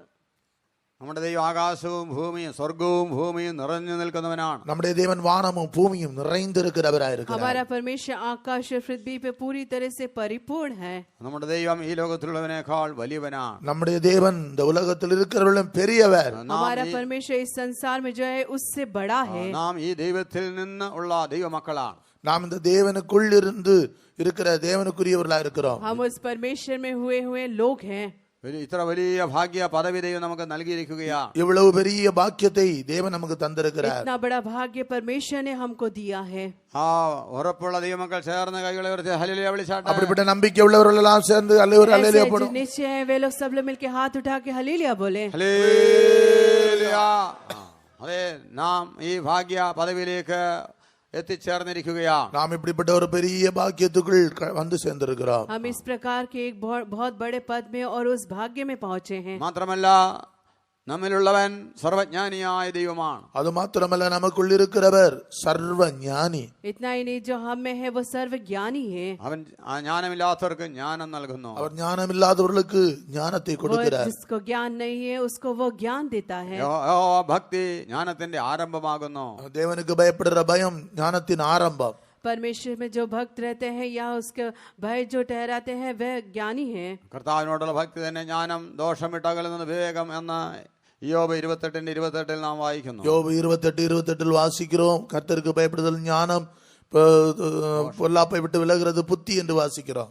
जो अय्यूब की किताब 28 के 28 में पढ़ते हैं, प्रभु का भय मानना यही बुद्धि है और बुराई से दूर रहना यही समझ है. അതെ, അപ്രകാരം ജീവിക്കുന്നവരിൽ സർവജ്ഞാനിയായ ദൈവം വാസം ചെയ്യുന്നു. அப்படிப்பட்ட இடத்திலே சர்வ ஞானியாகிய தேவன் வாசம் பண்ணுகிறார். जो ऐसे में जीते हैं उनमें सर्वज्ञानी परमेश्वर वास करता है. നമ്മിലുള്ളവൻ ലോകത്തിലുള്ളവനേക്കാൾ വലിയവനാകുന്നു. நம்மில் இருக்கிறவர் உலகத்தில் இருக்கிறவர்கள் பெரியவர். हमें जो है वो संसार में जो है उससे बड़ा है. അവൻ സർവശക്തനാണ്, സർവവ്യാപിയാണ്, സർവജ്ഞാനിയാണ്. அவர் சர்வ வல்லமுள்ளவர், சர்வ ஞானியாகவும் வியாபியாகவும் இருக்கிறார். वह जो है सर्वशक्तिमान है, सर्वज्ञानी है और सर्वव्यापी है. റോമാലേഖനം നാം വായിക്കുമ്പോൾ 11:33 ഈ ദൈവത്തെ അനുഭവിച്ചറിഞ്ഞ അപ്പോസ്തലനായ പൗലോസ് ദൈവത്തിന്റെ ജ്ഞാനത്തിന്റെ ആഴത്തെക്കുറിച്ച് പറയുകയാണ്. ரோமர் 11:33 ஆண்டவருடைய ஞானத்தை அனுபவித்த அந்த பவுலப்போஸ்தலன் இப்படி சொல்லுகிறார். रोमियो के पत्र 11:13 में पढ़ते हैं कि प्रेरित ने किस प्रकार उस ज्ञान को प्राप्त किया है. ദൈവത്തിന്റെ ധനം, ജ്ഞാനം, അറിവ് എന്നിവയുടെ ആഴമേ, അവന്റെ ന്യായവിധികൾ എത്ര അപ്രമേയവും അവന്റെ വഴികൾ എത്ര അഗോചരവുമാകുന്നു. ദൈവത്തിന്റെ ജ്ഞാനം അഗാധമായതാണ്. தேவனுடைய ஞானம் பெரியதா இருக்கிறது. परमेश्वर का ज्ञान जो है वो बड़ा है. ആ അൺസെർച്ചബിൾ ആണ്, ആർക്കും സെർച്ച് ചെയ്ത് മനസ്സിലാക്കാൻ കഴിയാത്ത വിധത്തിലുള്ളതാണ്. அது ஆராய்ச்சி செய்ய முடியாதவைகளா இருக்கிறது. उसको हम नहीं परख सकते हैं, वह परख से बाहर है. നമ്മുടെ ദൈവത്തിന്റെ ജ്ഞാനം നാം ഹൃദയത്തിൽ നിരൂപിക്കുന്ന ചിന്തകൾ, നിരൂപണങ്ങളെ പോലും ദൈവം അപ്പോൾ തന്നെ അറിയുന്ന ജ്ഞാനമാണ്. ஆண்டவருடைய ஞானம் என்று சொல்லுவது நம்முடைய சிந்தையிலே எண்ணங்களிலே வருகிற காரியங்களையும் அவர் அறிந்து கொள்ளக்கூடிய ஞானமா இருக்கிறது. परमेश्वर का ज्ञान जो है हमारे समझ या हमारे सोचने से बढ़कर या उससे परे हुए हैं. 139 സങ്കീർത്തനം 1 മുതൽ 4 വരെ വായിക്കുമ്പോൾ ആ ദൈവത്തിന്റെ ജ്ഞാനത്തെക്കുറിച്ചാണ് എഴുതിയിരിക്കുന്നത്. 139 சங்கீதம் 1 முதல் 4 வரையும் வாசிக்கும் போது அங்கே ஆண்டவருடைய ஞானத்தை குறித்து நான் வாசிக்க முடியும். 149 वचन संहिता में उस ज्ञान के बारे में पढ़ते हैं. അവിടെ സങ്കീർത്തനക്കാരൻ പറയുന്ന എന്റെ നിരൂപണം അവൻ ദൂരത്തു നിന്ന് അറിയുന്നു. என்னுடைய நினைவுகளை அவர் தூரத்திலிருந்து அறிகிறார் என்று சங்கீதக்காரன் சொல்லுகிறார். यहाँ पर वचन लिखने वाला कहता है वह मेरे विचारों को दूर ही से समझ लेता है. നമ്മുടെ ദൈവം സർവജ്ഞാനിയായ ദൈവമാണ്. நம்முடைய தேவன் சர்வஞானி. हमारा परमेश्वर सर्वज्ञानी है. നമ്മിൽ വസിക്കുന്ന ദൈവം എത്ര വലിയവനെന്ന് നമുക്ക് നല്ല അറിവുണ്ടായിരിക്കും. நம்மில் வாசம் பண்ணுகிற தேவன் அவ்வளவு பெரியவர் என்ற ஒரு அறிவு நமக்கு இருக்க வேண்டும். हमें वास करने वाला परमेश्वर उतना बड़ा है करके हमें एक समझ होना चाहिए. നമ്മുടെ ദൈവം അത്യുന്നതനായ ദൈവമാകുന്നു. நம்முடைய தேவன் வல்லமை உள்ளவர் இருக்கிறார். हमारा परमेश्वर बलवंत परमेश्वर है. നമ്മുടെ ദൈവം അത്യുന്നതനായ ദൈവം എന്ന് വെച്ചാൽ എല്ലാവരെക്കാളും ഉയർന്നവനായ ദൈവമാകുന്നു. அவர் எல்லாரை பார்க்கலும் உயர்ந்த தேவன், உன்னதமானவராக இருக்கிறார். हमारा परमेश्वर परम प्रधान है. इसका मतलब ये है कि वह सबसे बड़ा है. സഭാപ്രസംഗികളുടെ പുസ്തകം 5-ാം അധ്യായം 8-ാം വാക്യത്തിൽ നമുക്ക് ത്രിയേക ദൈവത്തെ കാണാൻ തക്കവണ്ണം സാധിക്കും. பிரசங்கி 5:8 நம்முடைய திரியேக தேவனை நாம் பார்க்க முடியும். सभा उपदेशक 5:8 में हमारा परमेश्वर तृप्त परमेश्वर है करके हम पढ़ते हैं. ഒരു സംസ്ഥാനത്ത് ദരിദ്രനെ പീഡിപ്പിക്കുന്നതും നീതിയും ന്യായവും എടുത്തു കളയുന്നതും കണ്ടാൽ നീ വിസ്മയിച്ചു പോകരുത്. ഉന്നതനും മീതെ ഒരു ഉന്നതനും അവർക്കും മീതെ അത്യുന്നതനും ജാഗരിക്കുന്നു. ദൈവനാമത്തിന് മഹത്വം ഉണ്ടാകട്ടെ. കർത്തരുടെ പരിശുദ്ധ നാമത്തിന് മഹിമ ഉണ്ടാവதாக. परमेश्वर के पवित्र नाम നമ്മുടെ ദൈവം നീതിമാനായ ദൈവമാണ്. നമ്മുടെ ദേവൻ നീതിമാനായ ദേവൻ. हमारा परमेश्वर धार्मिक परमेश्वर है. നമ്മുടെ ദൈവം നീതിമാനായ ന്യായാധിപതിയാണ്. അവർ നീതിമാനായ ന്യായാധിപതിയാ இருக்கிறார். हमारा परमेश्वर धर्म का न्याय करने वाला है. ഒരുപക്ഷെ ഇവിടെ ഇരിക്കുന്ന ദൈവമക്കൾ അനേകരും ലോകത്തിൽ നീതി ലഭിക്കാതെ, ന്യായം ലഭിക്കാതെ അന്യായം, ദുഃഖങ്ങളും കഷ്ടങ്ങളൊക്കെ അനുഭവിച്ചിട്ടുള്ളവരായിരിക്കാം. ஒருவேளை இங்கே இருக்கிற சிலர் இந்த உலகத்தில் நீதி உங்களுக்கு கிடைக்காமல் பல கஷ்டங்களையும் பாடுகளையும் அனுபவிக்கக்கூடியவர்களாக இருக்கலாம். शायद यहाँ पर जो है कई लोग ऐसे होंगे धर्म संसार में न्याय न मिलने के कारण कई दुखों से होंगे. എന്നാൽ നാം ദുഃഖിക്കേണ്ട ആവശ്യമില്ല. ஆனால் நீங்கள் துக்கப்பட வேண்டாம். लेकिन हमें दुखित नहीं होना നമുക്ക് चाहिए. നീതിയോടെ ന്യായം പാലിച്ചു തരുന്ന ഒരു ദൈവം ഉണ്ട്. நமக்கு நீதியை நிலைநாட்டி தருகிற உயர்ந்தவர் மேல் உயர்ந்த ஒரு தேவன் உண்டு. लेकिन हमको न्याय दिलाने वाला हमारे लिए एक बड़ा परमेश्वर है. ആ ദൈവം ദൂരസ്ഥനല്ല, നമ്മിലുള്ളവൻ തന്നെയാണ്, നമ്മോട് കൂടെ വസിക്കുന്നവനാണ്. அவர் தூரத்தில் இருக்கிறவர் அல்ல, நமக்குள்ளே வாசம் பண்ணி நம்மோடு கூட இருக்கிறவர். वो परमेश्वर दूर में नहीं रहता बल्कि वो हमारे साथ हम में वास करता ആ है. ദൈവം ഉന്നതനെങ്കിലും താഴ്മയുള്ളവരെ കടാക്ഷിക്കുന്ന ദൈവമാണ്. அவர் உன்னதமானவராய் இருந்தாலும் கூட தாழ்மையுள்ளவர்களை நோக்கி பார்க்கிறார். वो बड़ा होने के बावजूद भी वो नम्र लोगों को ढूंढता है. നമുക്ക് ലോകത്തിൽ ന്യായവും നീതി ലഭിക്കാതെ വരുമ്പോൾ താഴ്മയോടെ ദൈവസന്നിധിയിലേക്ക് നാം വന്നാൽ ഔന്നതനായ ദൈവം നമുക്ക് ന്യായം പാലിച്ചു തരും. நமக்கு நியாயம் நீதி கிடைக்காத போது நாம் இந்த தேவனிடத்துல வரும்போது அவர் நீதியும் நியாயம் நமக்கு செய்து தருவார். हमको जब इस संसार में न्याय और धर्म नहीं मिलता है तब हम नम्रता के साथ उसके सम्मुख में आने से वो जरूर हमको पूरा करके देगा. അതുകൊണ്ട് ഇവിടെ വായിക്കുകയാണ്, ആ ഉന്നതന് മീതെ ഉന്നതനും അവർക്ക് മീതെ അത്യുന്നതനും ജാഗരിക്കുന്നു. எனவே தான் இங்கே வாசிக்கிறோம், உயர்ந்தவன் மேல் உயர்ந்தவன் காவலாளியா இருக்கிறான், அவர்கள் மேல் உயர்ந்தவரும் ஒருவர் உண்டு என்று வாசிக்கிறோம். इसलिए हम यहाँ पढ़ते हैं एक अधिकारी से बड़ा दूसरा रहता है जिसे इन बातों की स्तुति रहती है और उनसे भी अधिक बड़े रहते हैं. ഇവിടെ പറയുന്ന ഉന്നതൻ എന്നത് പരിശുദ്ധാത്മാവിനെ കുറിച്ചാകുന്നു. இங்கே உன்னதன் என்று சொல்வது பரிசுத்தாவின் விஷயம். അവർക്ക് മീതെ यहाँ पे ഉന്നതൻ, जो बड़ा कहते हैं वह पवित्र आत्मा है. അവന് മീതെ ഒരു ഉന്നതൻ എന്ന് പറഞ്ഞാൽ നമ്മുടെ യേശുവിനെ കുറിച്ചാകുന്നു. அதற்கு மேலே இருக்கிறவர் இயேசு, அவரை குறித்து சொல்லப்பட்டது. ഈ രണ്ട് उसके बड़े यीशु जो है उसके बारे में कहते ഈ हैं. രണ്ടുപേർക്ക് മീതെ അത്യുന്നതൻ അത് സ്വർഗസ്വനായ പിതാവിനെ കുറിച്ച് വായിക്കുന്നു. அதி உன்னதமானவர் பரலோகத்தில் இருக்கிற தேவன் என்று வாசிக்கிறோம். इससे बड़ा जो है जो स्वर्गीय परमेश्वर है, पिता है, उसके बारे में कहते ഈ हैं. ദൈവം സത്യദൈവമാകുന്നു. இந்த தேவன் சத்தியம் உள்ள உண்மை உள்ள தேவன்.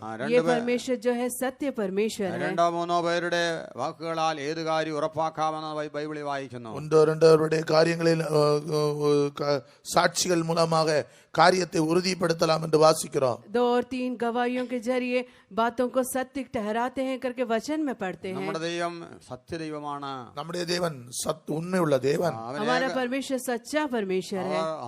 അവർ ഒന്നായിരുന്നു പ്രവർത്തിക്കുന്നു. அவர் ஒன்றாயிருந்து கிரியை செய்கிறார்கள். वह एक होके पूरा काम करता है. അവൻ എല്ലാവർക്കും നീതി ന്യായം പാലിച്ചു കൊടുക്കുന്ന ദൈവമാകുന്നു. அவர் எல்லாருக்கும் நீதியை நியாயத்தையும் செய்து கொடுக்கிற தேவனா இருக்கிறார். वह सबको न्याय हो धर्म का काम करने वाला है. ഈ ദൈവം നമ്മോടുകൂടെ പാർക്കേണ്ടതിന് ദൈവം എല്ലാവരോടും മാനസാന്തരപ്പെടുവാനായി കൽപ്പിക്കുകയാണ്. இந்த தேவன் நம்மோடு கூட இருக்கும்படியாக எல்லாரும் மனம் திரும்ப வேண்டும் என்று அவர் சொல்லுகிறார். ये परमेश्वर हमारे साथ रहने के लिए इस प्रकार कहा गया है कि सभी लोग मन फिराना चाहिए. നമ്മളുള്ളവൻ ഈ ലോകത്തിലുള്ളവനേക്കാൾ വലിയവനാകുന്നു. நம்முடைய தேவன் இந்த உலகத்தில் இருக்கிறவர்களும் பெரியவர். हमें जो है वह इस संसार में जो है उससे बड़ा है. ആ ദൈവം ഈ രാവിലെ എന്താണ് നമ്മോട് ചോദിക്കുന്നത്? இந்த காலை வேளையிலே அந்த தேவன் நம்மிடத்தில் என்னத்தை वो கேட்கிறார்? परमेश्वर इस सुबह के समय हमसे क्या पूछता है? ഈ വലിയവനായ ദൈവം ഏതുമില്ലാത്തവരാ നമ്മുടെ ഉള്ളത്തിൽ ഹൃദയങ്ങളിൽ വന്ന് വസിക്കാൻ ആഗ്രഹിക്കുന്നു. இந்த தேவன் ஒன்றுமில்லாத நம்முடைய இருதயங்களிலே வந்து வாசம் பண்ணும்படியாக விரும்புகிறார். ये परमेश्वर जो है हम जो कुछ भी नहीं है हमारे हृदय में वास करना चाहता है. സദൃശ്യവാക്യങ്ങളുടെ പുസ്തകം 23-26 മകനെ നിന്റെ ഹൃദയം എനിക്ക് തരിക എന്ന് ഈ ദൈവം അരുളി ചെയ്യുകയാ. நீதிமொழிகள் 23:26 என் மகனே நீ இருதயத்தை எனக்கு தா என்று ஆண்டவர் சொல்கிறார். नीति वचन 23 अध्याय का उसका 26वें वचन में पढ़ते हैं, हे मेरे पुत्र अपने मन मेरी ओर लगा. മകനെ നിന്റെ ഹൃദയം എനിക്ക് തരിക, എന്റെ വഴി നിന്റെ കണ്ണിന് ഇമ്പമായിരിക്കട്ടെ. എൻ്റെ വഴി നിന്റെ കണ്ണിന് ഇൻപമായിരിക്കട്ടെ. நீதிமொழிகள் 23:26 உன் கண்கள் என் வழிகளை நோக்குவதாக. അതേ ദൈവം നമുക്കൊരു വഴി കാണിച്ചു തന്നിട്ട് പോയിരിക്കുകയാ. தேவன் நமக்கு ஒரு வழியை காண்பித்திருக்கிறார். वही परमेश्वर ने हमको एक मार्ग दिखा कर गया है. ഞാൻ തന്നെ വഴിയും സത്യവും ജീവനും എന്ന കർത്താവ് അരുളി ചെയ്തിരിക്കുകയാണ്. நானே வழியும் சத்தியமும் ஜீவனுமாய் இருக்கிறேன் என்று ഞാൻ கர்த்தர் சொல்லியிருக்கிறார். वो മുഖാന്തരം मैं ही मार्ग सत्य और जीवन हूँ करके परमेश्वर ने ഞാൻ कहा है. മുഖാന്തരമല്ലാതെ ആർക്കും പിതാവിന്റെ അടുക്കൽ എത്താൻ സാധിക്കില്ല എന്ന് യേശു என்னை அல்லாமல் ஒருவனும் பிதாவினிடத்தில் போய் சேர முடியாது என்று சொல்லியிருக்கிறார். मेरे बिना कोई भी परमेश्वर के सम्मुख में नहीं पहुंच सकते करके कहा ആകയാൽ गया है. പിതാവിന്റെ അടുക്കൽ നാം എത്തണമെങ്കിൽ മകനെ മകളെ നിങ്ങൾ നിങ്ങളുടെ ഹൃദയം എനിക്ക് തരിക എന്നത് ഈ രാവിലെ ദൈവം അഭ്യർത്ഥിക്കുകയാണ്. நாம் பிதாவினிடத்தில் போய் சேர வேண்டுமானால் என் மகனே என் மகளே உன் இருதயத்தை எனக்கு தா என்று வாசிக்கிறோம். यदि हम परमेश्वर के पास पहुंचना है तो इस प्रकार यहाँ पर लिखा गया है, मेरे पुत्र हे मेरी पुत्री अपना मन मेरी ओर लगा. അനേകരുടെ ഹൃദയം ഈ ലോകത്തിന്റെ ദൈവം കൈവശപ്പെടുത്തിയിരിക്കുന്നു. அநேகருடைய இருதயத்தை இந்த உலகத்தின் அதிபதி தன்னுடைய கையில் வைத்திருக்கிறான். कई लोगों के हृदय को इस संसार के ईश्वर ने अपनी ओर खींच लिया है. അനേകരുടെ ഹൃദയങ്ങളെ പിശാച് കൈവശപ്പെടുത്തി നിരാശയിലേക്കും ദുഃഖത്തിലേക്കും നടത്തുകയാണ്. இன்றைக்கு அநேகருடைய இதயத்தை பிசாசு தன்னுடைய கைவசத்தில் வைத்து பயங்கரமான கஷ்டத்திலும் துக்கத்திலும் வழி நடத்தி கொண்டிருக்கிறான். कई लोगों के हृदयों को इस संसार के शैतान ने जो है अपनी ओर खींच के अपनी ओर करके कई लोगों को कष्टों के जरिए दुखों के जरिए चला रहा है. അനേക ദൈവമക്കളുടെ ഹൃദയങ്ങളെ പോലും ഈ ലോകത്തിന്റെ ദൈവം കൈവശപ്പെടുത്തി നിരാശയിലേക്കും ദുഃഖത്തിലേക്കും വഴി നടത്തുകയാണ്. இந்த நாட்களில் அநேக தேவனுடைய பிள்ளைடைய இருதயத்தை இப்பிரபஞ்சத்தின் லோகாதிபதியானவன் அவனுடைய கையிலே கொண்டு சென்று அவர்களை துக்கப்படுத்தி நம்பிக்கையற்று ஜீவிக்க வைத்திருக்கிறான். बहुत सारे परमेश्वर के बच्चे लोगों को भी शैतान जो इस संसार के जो बड़े हैं वह अपनी ओर खींच के उनकी ओर करके कई लोगों को कष्टों के मार्ग से दुखित मार्ग से लेके जाता है. അനന്യാസ് സഫീറയും ദൈവമക്കളായിരുന്നു. அனனியாவும் சப்பீராலும் தேவனுடைய பிள்ளைகளாய் இருந்தார்கள். अनन्या और सफीरा जो है परमेश्वर के बच्चे थे. അവർ നല്ല ഉദ്ദേശത്തോടുകൂടെ അവരുടെ വസ്തു വിറ്റു. நல்ல நோக்கத்தோடு கூட தங்களுடைய சொத்தை விற்றார்கள். अच्छे अच्छे सोच से उसने अपने जमीनों को बेचा था. വിറ്റ ശേഷം ഈ ലോകത്തിന്റെ ദൈവം അവരുടെ ഹൃദയം കൈവശമാക്കി. அவர்கள் அந்த சொத்தை விற்ற பின்பு இந்த உலகத்தின் அதிபதி அவருடைய இருதயத்தை நிரப்பி விட்டான். उनका भाग को बेचने के बाद इस संसार का जो बड़ा है उसने उनको अपने अधीन कर लिया था. ഈ മുഴുവനും പണവും അപ്പോസ്തലന്റെ പത്രോസിന്റെ കാൽക്കൽ വെക്കേണ്ട ആവശ്യമുണ്ടോ? இவ்வளவு முழு பணத்தையும் அப்போஸ்தலருடைய கால்களிலே வைக்க வேண்டிய அவசியம் உண்டோ? क्या ये पूरा पैसा उस प्रेरित पौलुस के पैरों के नीचे रखना है? ഇതിൽ കുറെ എടുത്തു വെക്കാം. இது கொஞ்சம் எடுத்து வைப்போம். उसमें से कुछ लेकर रखेंगे. പത്രോസ് അനന്യാസിനോട് ചോദിക്കുന്നു. அது பேதுரு അനന്യാവിടത്തില കേൾக்கிறார். ഈ വസ്തു पत्र जो है वह अनन्या से पूछता है, നിന്റെ സത്ത് വിൽക്കുന്നതിന് മുമ്പേയും നിന്റെ ആയിരുന്നു. இந்த சொத்து விற்பதற்கு முன்பாக உன்னுடையதாக இருந்தது. वो जो भाग बेचने से पहले वो तुम्हारा था, വിറ്റ ശേഷവും നിന്റെ തന്നെ. விற்ற பின்பு உனக்குரியதுதான். बेचने के बाद भी वो तुम्हारा है. എന്നാൽ ഇതിൽ കുറെ എടുത്തു വെച്ചിട്ട് പരിശുദ്ധാത്മാവിനോട് വ്യാജം കാണിക്കുവാൻ സാത്താൻ നിന്റെ ഹൃദയം കൈവശമാക്കിയത് എങ്ങനെ? நீ ஆயினும் அதில் கொஞ்சத்தை எடுத்து வைத்து விட்டு நீ பரிசுத்தாவினிடத்தில் பொய் சொல்ல உன் இருதயத்தை சாத்தான் நிரப்பினது என்ன? लेकिन फिर में भी उसमें भी वो होने के तेरे बार होने के बावजूद भी उसमें से झूठ बोलने के लिए पवित्र आत्मा के विरुद्ध तूने क्यों किया? ഇതിൽ നമുക്ക് മനസ്സിലാക്കാൻ കഴിയുന്ന എന്താണ്? இதிலிருந்து நாம் விளங்கிக் கொள்ள வேண்டிய காரியம் என்ன? इससे हम क्या समझ सकते हैं? ഈ ലോകത്തിന്റെ ദൈവമക്കളുടെ ഹൃദയങ്ങളെ പോലും കൈവശമാക്കാൻ സാധ്യതയുണ്ട്.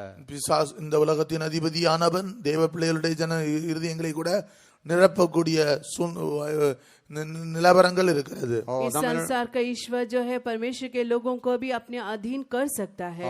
നമ്മിലുള്ളവൻ ഈ ലോകത്തിലുള്ളവനേക്കാൾ വലിയവനാകുന്നു. நம்மிலே இருக்கிறவர் இந்த உலகத்தில் இருக்கிறவர்களும் பெரியவர். हमें जो है वह इस संसार में जो है उससे बड़ा है. അവന് നമ്മുടെ ഹൃദയത്തെ ഒരിക്കലും കൈവശപ്പെടുത്താൻ കഴിയില്ല. നാം ഉറപ്പുള്ളവരായി തീരണം. ஒருபோதும் நம்முடைய இருதயத்தை அவன் நிரப்ப முடியாது கூடாது என்பதை நாம் உறுதிப்படுத்திக் கொள்ள வேண்டும். हमें ये निश्चय कर लेना चाहिए कि वह हमें कुछ भी नहीं कर सकता है. നമ്മുടെ ഹൃദയം എപ്പോഴും ദൈവത്തിലായിരിക്കണം. நம்முடைய இருதயம் எப்பொழுதும் தேவனோடு கூட இருக்க வேண்டும். हमारा हृदय हमेशा परमेश्वर के साथ रहना है.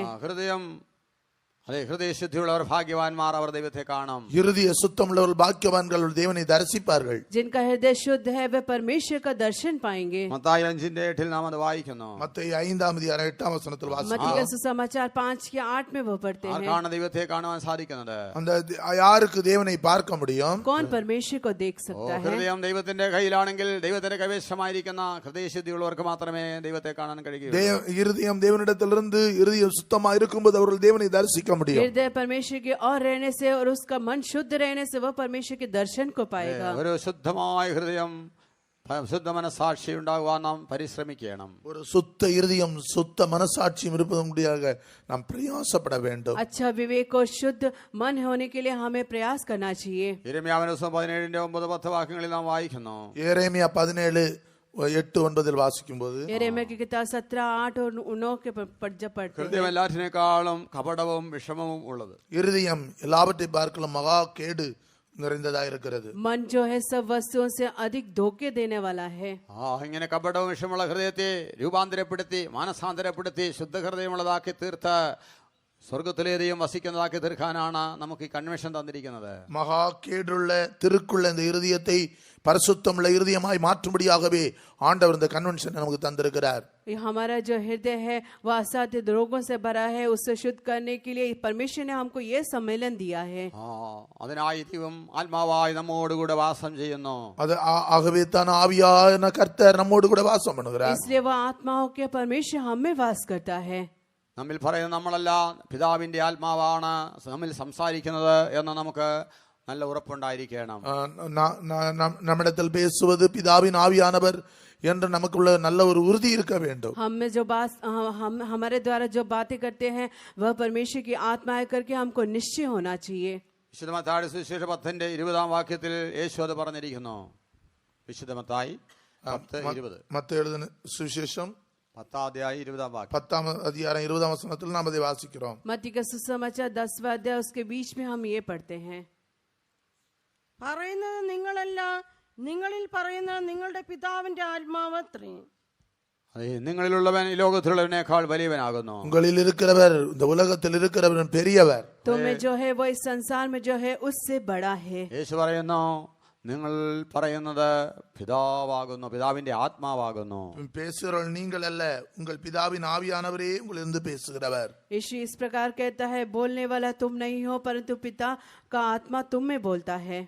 ആകയാൽ ദൈവമക്കളായ നാം ഒരിക്കലും സ്വയത്തിൽ നിന്ന് പറയുന്നവരായി കാണപ്പെടരുത്. ஆகவே தேவனுடைய பிள்ளைகளாகிய நாம் ஒருபோதும் சுயத்திலிருந்தும் சொந்தத்திலிருந்தும் பேசக்கூடாது. നാം ഏത് इसलिए കാര്യം परमेश्वर के लोग कभी भी अपने खुद में नहीं बोलना ഏത് चाहिए. കാര്യം പറഞ്ഞാലും ദൈവാത്മാവിൽ ദൈവത്തിൽ നിന്ന് ദൈവത്തിന്റെ ആലോചന പ്രകാരം മാത്രം പറയുന്നവരായിരിക്കണം. நாம் எந்த காரியத்தை சொன்னாலும் தேவனிடத்திலிருந்து தேவனுடைய ஆலோசனையிலிருந்து தான் சொல்ல வேண்டும். हम जो कुछ भी कहते हैं वह परमेश्वर की ओर से और उसकी अगुवाई के अनुसार हमें बोलना ഈ चाहिए. ലോകത്തിലുള്ളവനേക്കാൾ വലിയവനായ ദൈവം നമ്മിൽ വസിക്കണമെങ്കിൽ നമ്മിൽ പിതാവിന്റെ ആത്മാവ് ഉണ്ടായിരിക്കണം. இந்த உலகத்தில் இருக்கிறவர்களும் பெரியவராகிய தேவன் நம்மிலே இருக்க வேண்டுமானால் பிதாவின் ஆவியானவர் நமக்குள் இருக்க इस வேண்டும். संसार में जो है उससे बड़ा हमें वास करना है तो हमें पिता का आत्मा होना चाहिए. അടുത്തതായിട്ട് ക്രിസ്തുവിന്റെ ആത്മാവ് നമ്മുടെ ഉള്ളത്തിൽ എപ്പോഴും ഉണ്ടായിരിക്കണം. கிறிஸ்துவின் ஆவியும் நமக்குள் எப்பொழுதும் இருக்க வேண்டும். दूसरा जो है मसीह के आत्मा हमें हमेशा रहना चाहिए. റോമർക്കെഴുതിയ ലേഖനം 8-ാം അധ്യായം 9-ാം വാക്യത്തിൽ ക്രിസ്തുവിന്റെ ആത്മാവ് ഇല്ലാത്തവൻ അവനുള്ളവനല്ല എന്ന് നാം വായിക്കുന്നു. ரோமர் 8ஆம் அதிகாரம் 9ஆம் வசனத்தில் வாசிக்கும் போது கிறிஸ்துவின் ஆவி இல்லாதவன் அவருடையவன் அல்ல என்று நாம் வாசிக்கிறோம். रोमियो के पत्री 8 के 9 में हम ये पढ़ते हैं, परमेश्वर के आत्मा जिसमें वास नहीं करता है वह परमेश्वर की ओर से नहीं है. ക്രിസ്തുവിന്റെ ആത്മാവ് നമ്മിൽ വസിക്കുമ്പോൾ നാം ഉയർപ്പിക്കപ്പെടുമെന്ന് 11-ാം വാക്യത്തിൽ എഴുതിയിരിക്കുകയാണ്. கிறிஸ்துவின் ஆவி நமக்குள் இருக்கும்போது நாம் உயிர்ப்பிக்கப்படுவோம் என்று ரோமர் 8:11 வாசிக்கிறோம். रोमियो के पत्री 8 के 11 में हम पढ़ते हैं, मसीह का आत्मा हमें वास करने से वह हमें जिलाएगा. ക്രിസ്തുവിന്റെ ആത്മാവ് നമ്മിൽ വസിക്കുന്നെങ്കിൽ നാം ജഡസ്വഭാവമുള്ളവരല്ല, ആത്മസ്വഭാവമുള്ളവരായി ജീവിക്കാൻ കഴിയുമെന്ന് അവിടെ നാം വായിക്കുകയാണ്. கிறிஸ்துவின் ஆவி நமக்குள் இருக்குமானால் நாம் மாம்சத்துக்கு உட்பட்டவர்கள் அல்ல, ஆவிக்குரியவர்களாய் இருப்போம் என்று அங்கே வாசிக்கிறோம். अगर मसीह का आत्मा हमें वास करने से हम शारीरिक दशा में नहीं बल्कि आत्मिक दशा में दिखाई देंगे. ആകയാൽ ദൈവമക്കൾ എന്ന് പറയുന്ന നാം ആത്മസ്വഭാവമുള്ളവരായി ജീവിക്കാൻ കഴിയുന്നില്ല എങ്കിൽ ക്രിസ്തുവിന്റെ ആത്മാവ് നമ്മിലില്ല എന്നാണ് അതിന്റെ അർത്ഥം. நாம் ஆவிக்குரியவர்களாய் தேவ பிள்ளைகளாய் இருக்கிற நாம் ஆவிக்குரியவர்களாய் இல்லாவிட்டால் கிறிஸ்துவின் ஆவியை இழந்து விட்டோம் என்பது அர்த்தம். यदि हम परमेश्वर के बच्चे जो हैं वह हम मसीह के आत्मा हमें नहीं है तो हम परमेश्वर के जन नहीं हैं. ക്രിസ്തുവിന്റെ ആത്മാവ് നമ്മിൽ വസിക്കുന്നെങ്കിൽ മാത്രമേ നമുക്ക് ആത്മസ്വഭാവമുള്ളവരായി ജഡസ്വഭാവങ്ങളെ ജയിച്ച് ജീവിക്കാൻ സാധിക്കുകയുള്ളൂ. கிறிஸ்துவின் ஆவி நமக்குள் இருந்தால் மட்டும்தான் ஆவிக்குரியவர்களாய் இருந்து மாம்சத்தின் சுபாவங்களை ஜெயித்து ஜீவிக்க முடியும். यदि मसीह का आत्मा हमें रहने से हम शारीरिक बातों में जय को प्राप्त कर से हम आत्मिक दशा में देख सकते हैं. മൂന്നാമതായി ത്രിത്വത്തിൽ മൂന്നാമനായ പരിശുദ്ധാത്മാവ് അന്യഭാഷ അടയാളത്തോടുകൂടെ നമ്മിൽ വന്ന് വാസം ചെയ്യണം. அடுத்ததாக திரியேக தேவனில் மூன்றாவது இருக்கிற பரிசுத்த ஆவியானவர் அந்நிய பாஷை அடையாளத்தோடு நம்மோடு கூட இருந்து வாசம் பண்ண வேண்டும். तीसरा जो है तृप्त परमेश्वर के साथ अन्य भाषा के साथ हमारे जीवन में दिखाई देना चाहिए. പരിശുദ്ധാത്മാവ് നാം നിറയുമ്പോൾ നാം ദൈവത്തിലും ദൈവം നമ്മിലുമെന്ന് നമുക്ക് അനുഭവിച്ച് അറിയാൻ സാധിക്കും. பரிசுத்தாவியின் அபிஷேகம் என்று சொல்வது நாம் தேவனிலும் தேவன் நம்மிலும் இருக்கிற அனுபவம் என்று நாம் ருசித்து பார்க்க முடியும். पवित्र आत्मा कहने से परमेश्वर हम में और वो हम में, हम उसमें रह के उस बातों को चखने के लिए अनुभव को दर्शाता है. 1 യോഹന്നാൻ 3:24 വാക്യത്തിൽ നാം ഇത് വായിക്കുന്നു. 1 யோவான் 3ஆம் அதிகாரம் 24ஆம் வசனத்தில் வாசிக்கிறோம். पहला यूहन्ना 3:23 में हम ये बात को पढ़ते हैं. അവന്റെ കൽപ്പനകളെ പ്രമാണിക്കുന്നവൻ അവനിലും അവൻ ഇവനിലും വസിക്കുന്നു, അവൻ നമ്മിൽ വസിക്കുന്നുവെന്ന് അവൻ നമുക്ക് തന്ന ആത്മാവിനാൽ നാം അറിയുന്നു.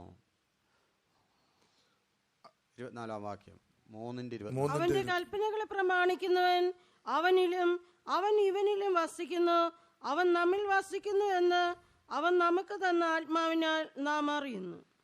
അതെ, ദൈവത്തിന്റെ പരിശുദ്ധാത്മാവിനെ പ്രാപിച്ച ഓരോരുത്തർക്കും ഈ അനുഭവിച്ചറിയുന്ന അറിവ് ഉണ്ടായിരിക്കും. தேவனுடைய பரிசுத்தாவின் அபிஷேகத்தை அனுபவிக்கிற ஒவ்வொருவருக்கும் இந்த அறிவு உண்டாயிருக்க வேண்டும். परमेश्वर के पवित्र आत्मा को पाए हर एक लोगों को यह अनुभव होना चाहिए.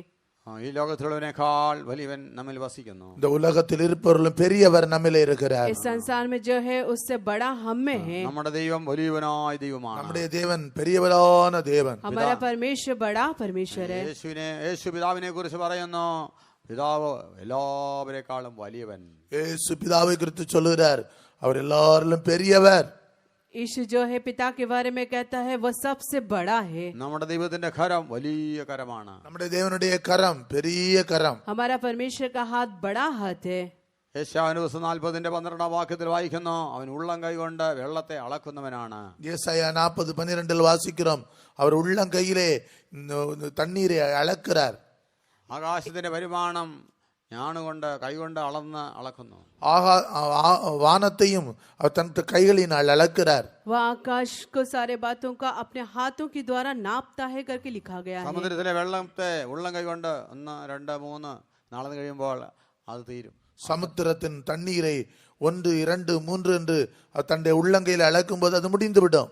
समुद्र के पानी जो है हमारे हाथों से 1-2 बार उठाने से वो खत्म हो जाएगा। അത്ര വലിയ കരമാണ് നമ്മുടെ ദൈവത്തിന്റെ കരം.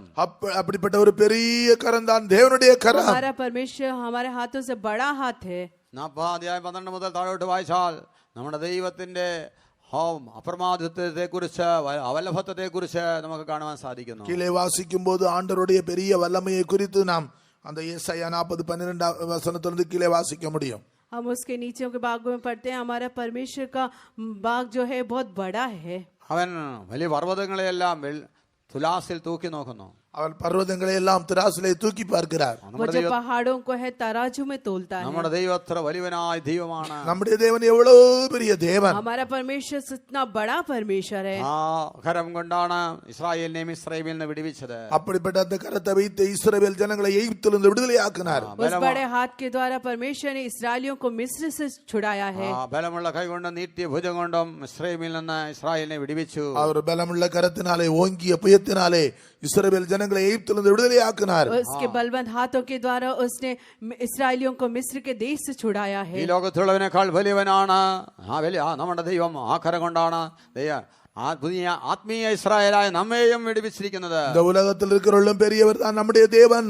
இன்றைக்கு ஆவிக்குரிய இஸ்ரவேலராகிய நம்மையும் கூட அவர் விடுவித்திருக்கிறார். इस संसार में जो है उससे बड़ा जो हम में है, उसने हम जो आत्मिक इस्राएली लोग हैं हमें उसका हाथ बढ़ाकर बढ़ाया ദൈവത്തിന്റെ है। വലിയ കരത്തെ കുറിച്ച് യെശയ്യാപ്രവാചകൻ പറയുന്നു, ഉള്ളം കൈകൊണ്ട് വെള്ളത്തെ അവൻ അളന്നു നോക്കുന്നു. எனவே தான் ஏசாயா தீர்க்கதரிசி விதமாக சொல்கிறார், உள்ளங்கையினாலே சமுத்திரத்தின் தண்ணீரை அளக்கிறார்.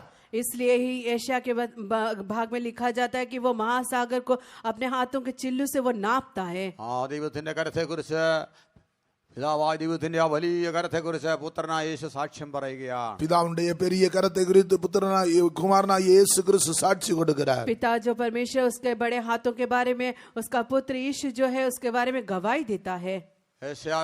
യോഹന്നാന്റെ സുവിശേഷം 10 അധ്യായം 28 29 വാക്യങ്ങൾ നാം വായിക്കുമ്പോൾ, யோவான் 10:28-29 வாசிக்கும் போது, യോഹന്നാൻ का पत्र 10 का 28 और 29 में जब पढ़ते हैं, ഞാൻ അവയ്ക്ക് നിത്യജീവൻ കൊടുക്കുന്നു, അവ ഒരു നാളും നശിച്ചു പോകുകയില്ല, ആരും അവയെ എന്റെ കയ്യിൽ നിന്ന് പിടിച്ചു പറിക്കുകയുമില്ല. അവയെ തന്നിരിക്കുന്ന എന്റെ പിതാവ് എല്ലാവരിലും വലിയവൻ, പിതാവിന്റെ കയ്യിൽ നിന്നും പിടിച്ചു പറിപ്പാൻ ആർക്കും കഴിയുകയില്ല. അതെ, അവയെ തന്നിരിക്കുന്ന എന്റെ പിതാവ് എല്ലാവരിലും വലിയവൻ. இந்த பிதாவாகிய தேவன் எல்லாரிலும் பெரியவர். അതെ, നമ്മുടെ ദൈവം എല്ലാവരിലും വലിയവൻ നമുക്ക് ഏറ്റു പറയാം. நம்முடைய தேவன் எல்லாரிலும் பெரியவர் என்று நாம் அறிக்கை செய்வோம். हमारा परमेश्वर सबसे बड़ा है करके हमें कबूल करना है। ആ ദൈവത്തെ നാം ഏറ്റു പറയുമ്പോ ആ ദൈവം നമ്മെ സഹായിക്കും. அந்த தேவனை நாம் குறித்து சொல்லும்போது அவர் நமக்கு உதவி செய்வார். हम उस परमेश्वर के बारे में बोलने से वह हमें मदद करेगा। ദൈവമക്കളെ കുറിച്ച് എന്റെ ആടുകളെന്ന് ഈ 10 അധ്യായത്തിൽ വായിക്കുന്നു. இந்த 10வது அதிகாரத்திலே நாம் வாசிக்கும் போது தேவனுடைய பிள்ளைகள் அவருடைய ஆடுகள் என்று சொல்லுகிறார். ഓരോ परमेश्वर के 10वें अध्याय में पढ़ते हैं, परमेश्वर के लोग जो हैं वो मेरे हैं करके कहलाते हैं। ഒരാട്ടിൻകൂട്ടവും ഒരു ഇടയനുമായി ആയിത്തീരുമെന്ന കർത്താവ് അവിടെ വാഗ്ദത്തം ചെയ്തിരിക്കുകയാണ്. ஒரே மந்தையும் ஒரே மேய்ப்பனுமாய் மாறுவேன் என்று ஆண்டவர் சொல்லி இருக்கிறார். यहाँ पर कहते हैं भेड़ मेरे शब्द सुनते हैं, वो मेरे पीछे हो लेते എന്നാൽ हैं। ഈ ആടുകളെ ഇല്ലാതെയാക്കുന്ന ചെന്നായ്ക്കളും ഉണ്ട് എന്ന് ഈ അധ്യായത്തിൽ വായിക്കുന്നു. ஆனால் இந்த ஆடுகளை அழிக்கக்கூடிய ஓநாய்கள் உண்டு என்று வாசிக்கிறார். लेकिन इन भेड़ों को नाश करने के लिए शेर भी इसके बीच में है करके हम पढ़ते ചെന്നായ്ക്കൾ हैं। എന്ന് പറയുന്നതാണ് ഈ ലോകത്തിന്റെ ദൈവം. இந்த ஓநாய்கள் என்று சொல்வதுதான் இப்பிரபஞ்சத்தின் தேவன். ഈ लोमड़ी ലോകത്തിൽ जो है इस संसार का है। ഈ ലോകത്തിലുള്ളവനേക്കാൾ വലിയവനായൊരുവൻ നല്ല ഇടയനായി നമ്മോട് കൂടെ ഉണ്ട്. ஆனால் இந்த உலகத்தில் இருக்கிறவர்களும் பெரியவராய் நல்ல மேய்ப்பனாய் நம்முடைய தேவன் நம்மோடு கூட लेकिन இருக்கிறார். इस संसार में जो है उससे बड़ा एक अच्छा चरवाहा हो के वह हमारे साथ है। ആകയാൽ ഈ ലോകത്തിൽ ഉള്ളവരെ നാം ഭയപ്പെടേണ്ട ആവശ്യമില്ല. எனவே இந்த உலகத்தில் இருக்கிற வல்லமையை குறித்து நாம் பயப்பட வேண்டிய அவசியம் இல்லை. इसलिए इस संसार में जो है उससे हमें डरने की कोई जरूरत नहीं है। ഈ ലോകത്തിന്റെ മോഹത്താലുള്ള നാശത്തിൽ നിന്ന് കഴിഞ്ഞ ദിവസം നാം കേട്ടതുപോലെ വിടിവിപ്പാൻ നമ്മുടെ ദൈവം ശക്തനാകുന്നു. இந்த உலகத்தினால் உண்டான இச்சைகளுக்கு தப்பி கேட்டுக்கு தப்பும்படியாக விடுவிக்கும்படியாக நம்முடைய தேவன் நம்மோடு இருக்கிறார். इस संसार के अभिलाषों से छुड़ाने के लिए, उससे हमें बचाने के लिए हमारा परमेश्वर हमारे साथ है। നമ്മെ വിടുവിക്കുന്ന കരം ഉള്ളം കൈ കൊണ്ട് വെള്ളം അളക്കുന്ന വലിയ കരമുള്ള ദൈവമാണ്. இதோ அவருடைய கைப்பிடியினாலே சமுத்திரத்தின் தண்ணீரை அளக்கிற ஒரு பெரிய தேவன் நம்முடைய தேவன். അത് യേശു वो बड़ा പറയുന്നു. हाथ जो है जो समुद्र के पानियों को अपने हाथों से नापता, वो बड़ा परमेश्वर हमारे साथ है। നമ്മുടെ കഥായേശു പറയുന്ന ആ കരം എന്റെ കരമാണ്, എന്റെ കരത്തിൽ പിടിച്ചു പറിപ്പാൻ ആർക്കും കഴിയുകയില്ല. அந்த கரம் என்னுடைய கரம், அந்த கரத்திலிருந்து ஒருவரும் பறித்துக் கொள்ள முடியாது. वो हाथ मेरा है, उसमें से कोई भी उसे नहीं छीन सकता है। യോഹന്നാൻ 10:28 വാക്യം. യോഹന്നാൻ 10:28. 10:28 वचन।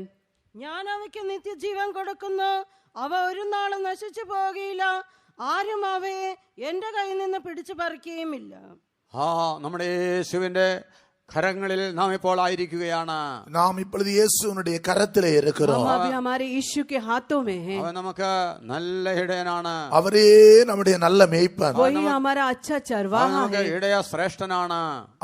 அவர்தான் நம்முடைய பிரதான மேய்ப்பன். वही हमारे प्रधान चरवाहा है। ഈ നല്ല ദൈവം ഈ ഭൂമിയിലും നമുക്ക് സഭയെ നടത്തുവാൻ ഇടയന്മാരെ തന്നിരിക്കുകയാണ്. இந்த பூமியிலே கூட இந்த சபையை நடத்தும்படியாக நமக்கு மேய்ப்பர்களை इस தந்திருக்கிறார். पृथ्वी में हमें कलीसिया चलाने के लिए हमें चरवाहों को दिया है। അവൻ നമുക്ക് അപ്പോസ്തലന്മാരെ அவர் തന്നിരിക്കുകയാണ്. அப்போஸ்தலரை நமக்கு उसने தந்திருக்கிறார். हमें प्रेरितों को दिया है। അതെ, നമ്മുടെ ദൈവം മഹാ ഇടയനാകുന്നതുകൊണ്ടാണ് ഇന്നും ദൈവം നമുക്ക് നടത്തിപ്പുകാരെ അപ്പോസ്തലന്മാരെ തന്നിരിക്കുന്നത്. நம்முடைய தேவன் பிரதான மேய்ப்பனா இருக்கிறபடியினால் தான் நமக்கு நடத்திப்புகார்களை மேய்ப்பர்களை நமக்கு हमारा தந்திருக்கிறார். परमेश्वर महान होने के कारण उसने हमें प्रेरितों को और चरवाहों को दिया है। സഭയുടെ പണി പൂർത്തീകരിക്കുവാൻ ഇന്ന് അപ്പോസ്തലന്മാരെ ഇടയന്മാരെ തന്ന നമ്മുടെ മഹാബലിയ ഇടയ ശ്രേഷ്ഠൻ വെളിപ്പെടും. சபையின் பூர்ணத்திற்காக தேவன் அப்போஸ்தலர்களையும் மேய்ப்பர்களையும் தந்து சபை பூர்ணப்படுத்தி வெளிப்பட போகிறார். हमको प्रेरितों को देख के और चरवाहों को देख के कलीसिया बनाने के बाद वो महिमा में प्रकट होने के लिए हमें दिखा അതെ, है। നമ്മുടെ ദൈവം ഈ ലോകത്തുള്ളതിനേക്കാൾ വലിയവനായ ദൈവമാണ്. நம்முடைய தேவன் இந்த உலகத்தில் இருக்கிறவர்கள் பெரியவர். हमारा परमेश्वर इस संसार में जो है उससे बड़ा है। 29 വാക്യത്തിൽ വായിക്കുന്നു. 29 വചനത്തിൽ നിന്ന് വാസിக்கிறோம். 29वें वचन में അവയെ पढ़ते हैं। തന്നിരിക്കുന്ന എന്റെ പിതാവ് എല്ലാവരെക്കാളും വലിയവൻ. இவைகளை தந்திருக்கிற என்னுடைய பிதா எல்லாரிலும் பெரியவர். ये जो दिया है वो हमारे पिता जो है सबसे बड़ा है। എന്റെ പിതാവിന്റെ കയ്യിൽ പിടിച്ചു പറിക്കുവാൻ ആർക്കും കഴിയുകയില്ല. என் பிதாவினுடைய கையிலிருந்து பறித்துக் கொள்ள ஒருவராலும் கூடாது. कोई भी उन्हें अपने पिता के हाथ से नहीं छीन അതെ, सकता। നമ്മിൽ വസിക്കുന്ന നമ്മുടെ ദൈവം എല്ലാവരും വലിയ ദൈവം നമുക്ക് ഏറ്റു പറയാം. நம்மிடத்தில் வாசம் பண்ணுகிற தேவன் எல்லாரிலும் பெரியவர் என்று நாம் அறிக்கை செய்வோம். हमें जो वास करता है वो सबसे बड़ा है करके हम ഈ कबूलियत करें। വലിയവനായ ദൈവം നമുക്ക് വേണ്ടി പ്രത്യക്ഷപ്പെടാൻ പോവുകയാണ്. இந்த பெரிய தேவன் நமக்காக வெளிப்பட போகிறார். ये बड़ा परमेश्वर हमारे लिए प्रकट होने वाला है। തീത്തോസിന്റെ ലേഖനം നാം വായിക്കുമ്പോൾ 2-ാം അധ്യായം 12-ാം വാക്യത്തിൽ നാം അത് വായിക്കുന്നു. தீத்து 2:12 நாம் அதை வாசிக்கிறோம். तीतुस 2 के 12 में हम पढ़ते हैं। നാം ഭാഗ്യകരമായ പ്രത്യാശയ്ക്കായിട്ടും മഹാദൈവവും നമ്മുടെ രക്ഷിതാവുമായ യേശു ക്രിസ്തുവിന്റെ തേജസ്സിന്റെ പ്രതീക്ഷിതയ്ക്കായിട്ടും ദൈവത്തിന്റെ സ്തോത്രം. നമ്മുടെ കർത്താവ് മഹാദൈവമാണ്. நம்முடைய தேவன் பெரிய தேவன். हमारा परमेश्वर बड़ा परमेश्वर നമ്മുടെ है। യേശു ഗ്രേറ്റ് ഗോഡ് വലിയ മഹാദൈവമായി പ്രത്യക്ഷപ്പെടാൻ പോകുന്നു. அவர் பெரிய தேவனாய் வெளிப்பட போகிறார். हमारा परमेश्वर महान परमेश्वर के प्रकट होने അവൻ वाला ആർക്ക് है। വേണ്ടി പ്രത്യക്ഷപ്പെടാൻ പോകുന്നു? அவர் யாருக்காக வெளிப்பட वो போகிறார்? किसके लिए प्रकट होने वाला है? അതെ, ദൈവമക്കളായി തീർന്നായ തന്റെ തിരുസഭയ്ക്കായി പ്രത്യക്ഷപ്പെടാൻ പോകുന്നു. தேவனுடைய பிள்ளைகளாக இருக்கிற தம்முடைய திரு சபைக்காக, மகிமையின் சபைக்காக வெளிப்பட போகிறார். परमेश्वर के बच्चों के बदले उसके कलीसिया के लिए वह प्रकट होने वाला അതെ, है। നമ്മുടെ ദൈവം വലിയവനായ ദൈവമാണ്. நம்முடைய தேவன் பெரியவராய் இருக்கிறார். हमारा परमेश्वर बड़ा है। ആ പഴയ നിയമഭക്തന്മാരായ അനേകർക്ക് വലിയ ദൈവമായി അവൻ വെളിപ്പെട്ടു. பழைய ஏற்பாட்டு காலத்திலே பக்தர்களுக்கு தேவன் அப்படி வெளிப்பட்டார். पुराने नियम में भक्तों में वह परमेश्वर प्रकट हुआ। പുതിയ നിയമഭക്തന്മാരായ തിരുസഭയ്ക്കായി അവൻ മഹാദൈവമായി വെളിപ്പെടാൻ പോകുന്നു. இன்றைக்கு புதிய ஏற்பாட்டு காலத்திலே மகிமையான சபைக்காக அவர் அப்படி வெளிப்பட போகிறார். लेकिन नए नियम में वो महिमामय भरे से कलीसिया के लिए वह प्रकट होने वाला है। ആരാ രാജാവ് ഒരിക്കൽ എലിശായെ പിടിച്ചുകൊണ്ടുപോകാൻ ഒരു വലിയ പട്ടാളത്തെ അയക്കുകയുണ്ടായി. അരാം രാജാവ്, സിറിയൻ രാജാവ്. சிறிய ராஜா எலிசாவை பிடித்து கொண்டு போகும்படியா ஒரு பெரிய மிலிட்டரி அனுப்பினான். असीरिया के राजा जो है कलीसिया को पकड़ के लेके जाने के लिए बहुत बड़े सेनाओं को भेजा था. നേരം വെളുത്തപ്പോൾ എലീശായും തന്റെ ബാല്യക്കാരനും ഉണർന്നു നോക്കിയപ്പോൾ ഒരു വലിയ സൈന്യം പട്ടണത്തെ വളഞ്ഞിരിക്കുന്നത് കണ്ടു. இதோ எலிசாவும் அவனுடைய அந்த சீடரும் கூட பார்க்கும்போது சுற்றிலும் ஒரு பெரிய ராணுவம் நிற்கிறதை கண்டார்கள். एलिशा और उसके लोग जब सुबह झांक कर देखने से उनके चारों ओर बहुत बड़ी सेनाओं का झुंड था. ആ ബാല്യക്കാരൻ പറയുന്നു, അയ്യോ യജമാനനെ, നമ്മൾ എന്ത് ചെയ്യും? இந்த ஊழியக்காரன் சொல்லுகிறான், ஐயோ நாம் என்ன செய்வோம்? वो बालक कहता है, स्वामी हम क्या करेंगे? എന്നാൽ ദൈവദർശനം പ്രാപിച്ചതായ ദൈവ പുരുഷനായ എലീശ പറയുകയാണ്, தேவ தரிசனம் பெற்ற இந்த புருஷனாகிய எலிசா சொல்லுகிறார், लेकिन जो एलिशा परमेश्वर का दर्शन पाया है वो ये कहता है, അവരോടുകൂടെയുള്ളവരെക്കാൾ അധികം നമ്മോടുകൂടെ ഉണ്ട്. அவரிடத்தில் இருக்கிறவர்கள் நம்மில் இருக்கிறவர் அதிகம். उनके साथ जो है उससे जो बड़े हैं वो हमारे साथ है. 2 രാജാക്കന്മാരുടെ പുസ്തകം 6-ാം അധ്യായം 15-16 വാക്യങ്ങളിൽ നാം അത് വായിക്കുന്നു. 2 രാജാക്കൾ 6:15-16 ഇത് വായിക്കുന്നു. दूसरा राजा 6 का 16 और 17 में हम पढ़ते हैं.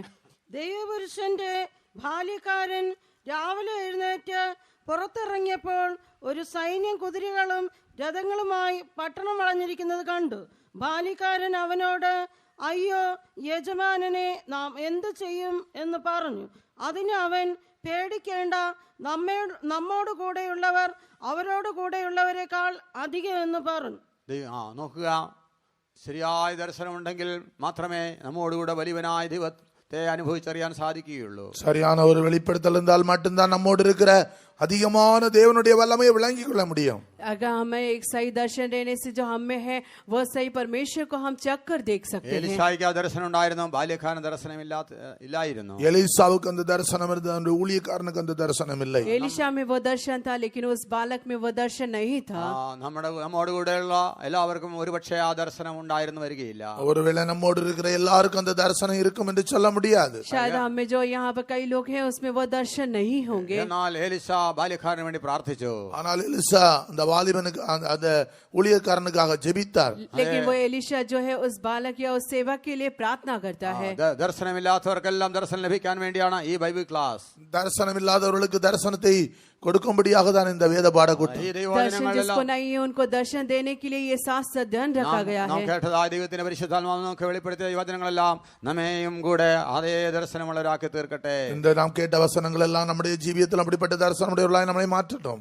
ये जो वचन है जो है हमारे जीवन में उस प्रकार के दर्शन को प्राप्त करने वाले होकर रहने നമ്മുടെ दें. ചുറ്റും അഗ്നിയശ്വങ്ങളും അഗ്നിരഥങ്ങളും സ്വർഗീയ സൈന്യവും ഇറങ്ങി വന്നിരിക്കുകയാണ്. நம்மை சுற்றிலும் அக்னிமயமான குதிரைகளும் ரதங்களும் தூத சேனையும் இறங்கி வந்திருக்கிறது. हमारे चारों ओर जो है आग से भरे हुए सेना लोग और रथों के साथ वह आए हैं. അതേ നമ്മോടുകൂടെയുള്ളവൻ ലോകത്തുള്ളവനേക്കാൾ വലിയവനാകുന്നു. நம்மோடு இருக்கிறவர் உலகத்தில் இருக்கிறவர்களும் பெரியவர். हमें जो है वो इस संसार में जो है उससे बड़ा है. എല്ലാവരിലും വലിയവനായ സ്വർഗീയ പിതാവിന്റെ ആത്മാവ് നമ്മോട് കൂടെ ഉണ്ട്. எல்லாரிலும் பெரியவராகிய பிதாவினுடைய ஆவியானவர் நம்மோடு கூட இருக்கிறார். सबसे बड़ा उस स्वर्गीय पिता का आत्मा हमें है. വലിയവനായ ക്രിസ്തുവിന്റെ ആത്മാവ് നമ്മോട് കൂടെ ഉണ്ട്. பெரியவராயிருக்கிற கிறிஸ்துவின் ஆவி நம்மோடு இருக்கிறார். बड़ा परमेश्वर की आत्मा हमारे साथ है. യേശുവിനെ ഒരു ഉയർപ്പിച്ച പരിശുദ്ധാത്മാവ് നമ്മോട് കൂടെ ഉണ്ട്. பரிசுத்த ஆவியானவர் நம்மோடு இருக்கிறார். पवित्र आत्मा हमारे साथ है. സ്വർഗീയ സൈന്യം നമുക്ക് വേണ്ടി ഇറങ്ങി ஒரு വന്നിരിക്കുകയാണ്. பெரிய பரலோக சேனை நமக்காக இறங்கி வந்திருக்கிறது. स्वर्गीय सेनाओं के साथ रथों के साथ वो उतरा है. ഏലിയാവിനെ എടുത്തുകൊള്ളുവാൻ അഗ്നിരഥങ്ങളും അഗ്നിയാശ്വങ്ങളും സ്വർഗീയ സൈന്യം ഇറങ്ങി വന്നുവെങ്കിൽ எலியாவை எடுத்துக் கொள்ள முடியாத அக்னிமயமான குதிரைகளும் ரதங்களோடு சேனை இறங்கி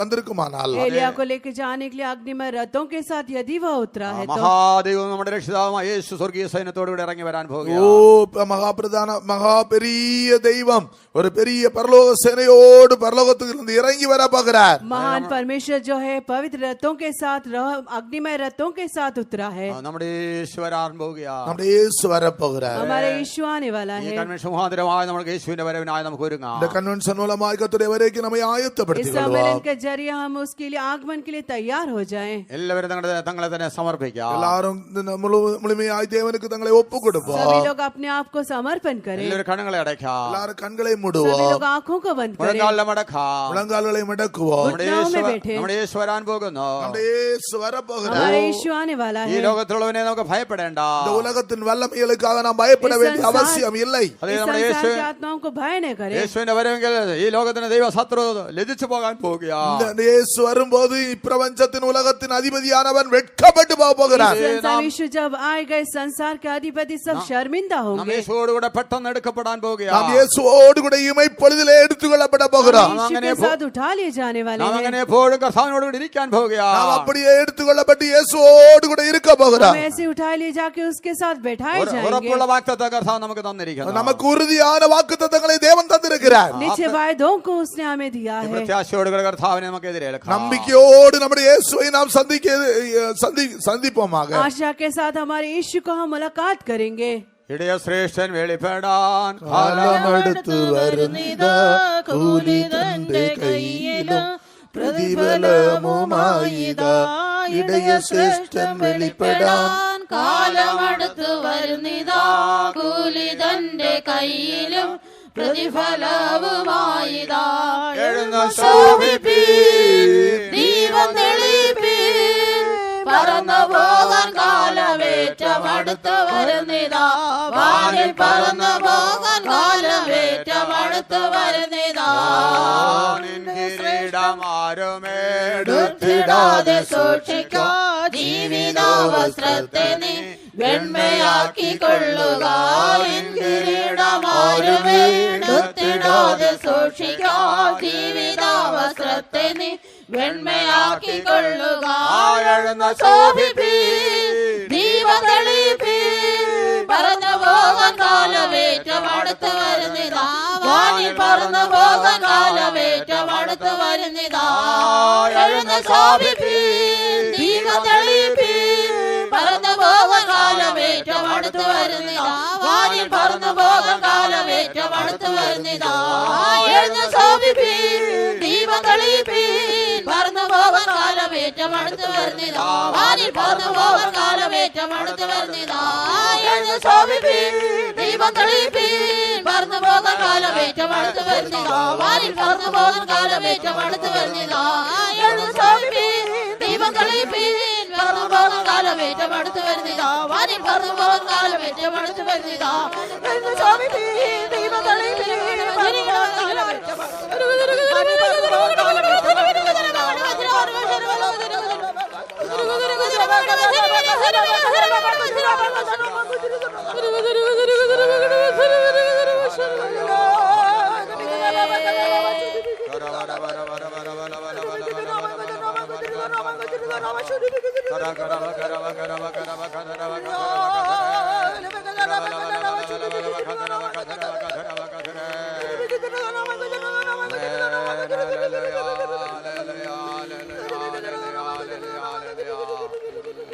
Hallelujah. Hallelujah. Hallelujah.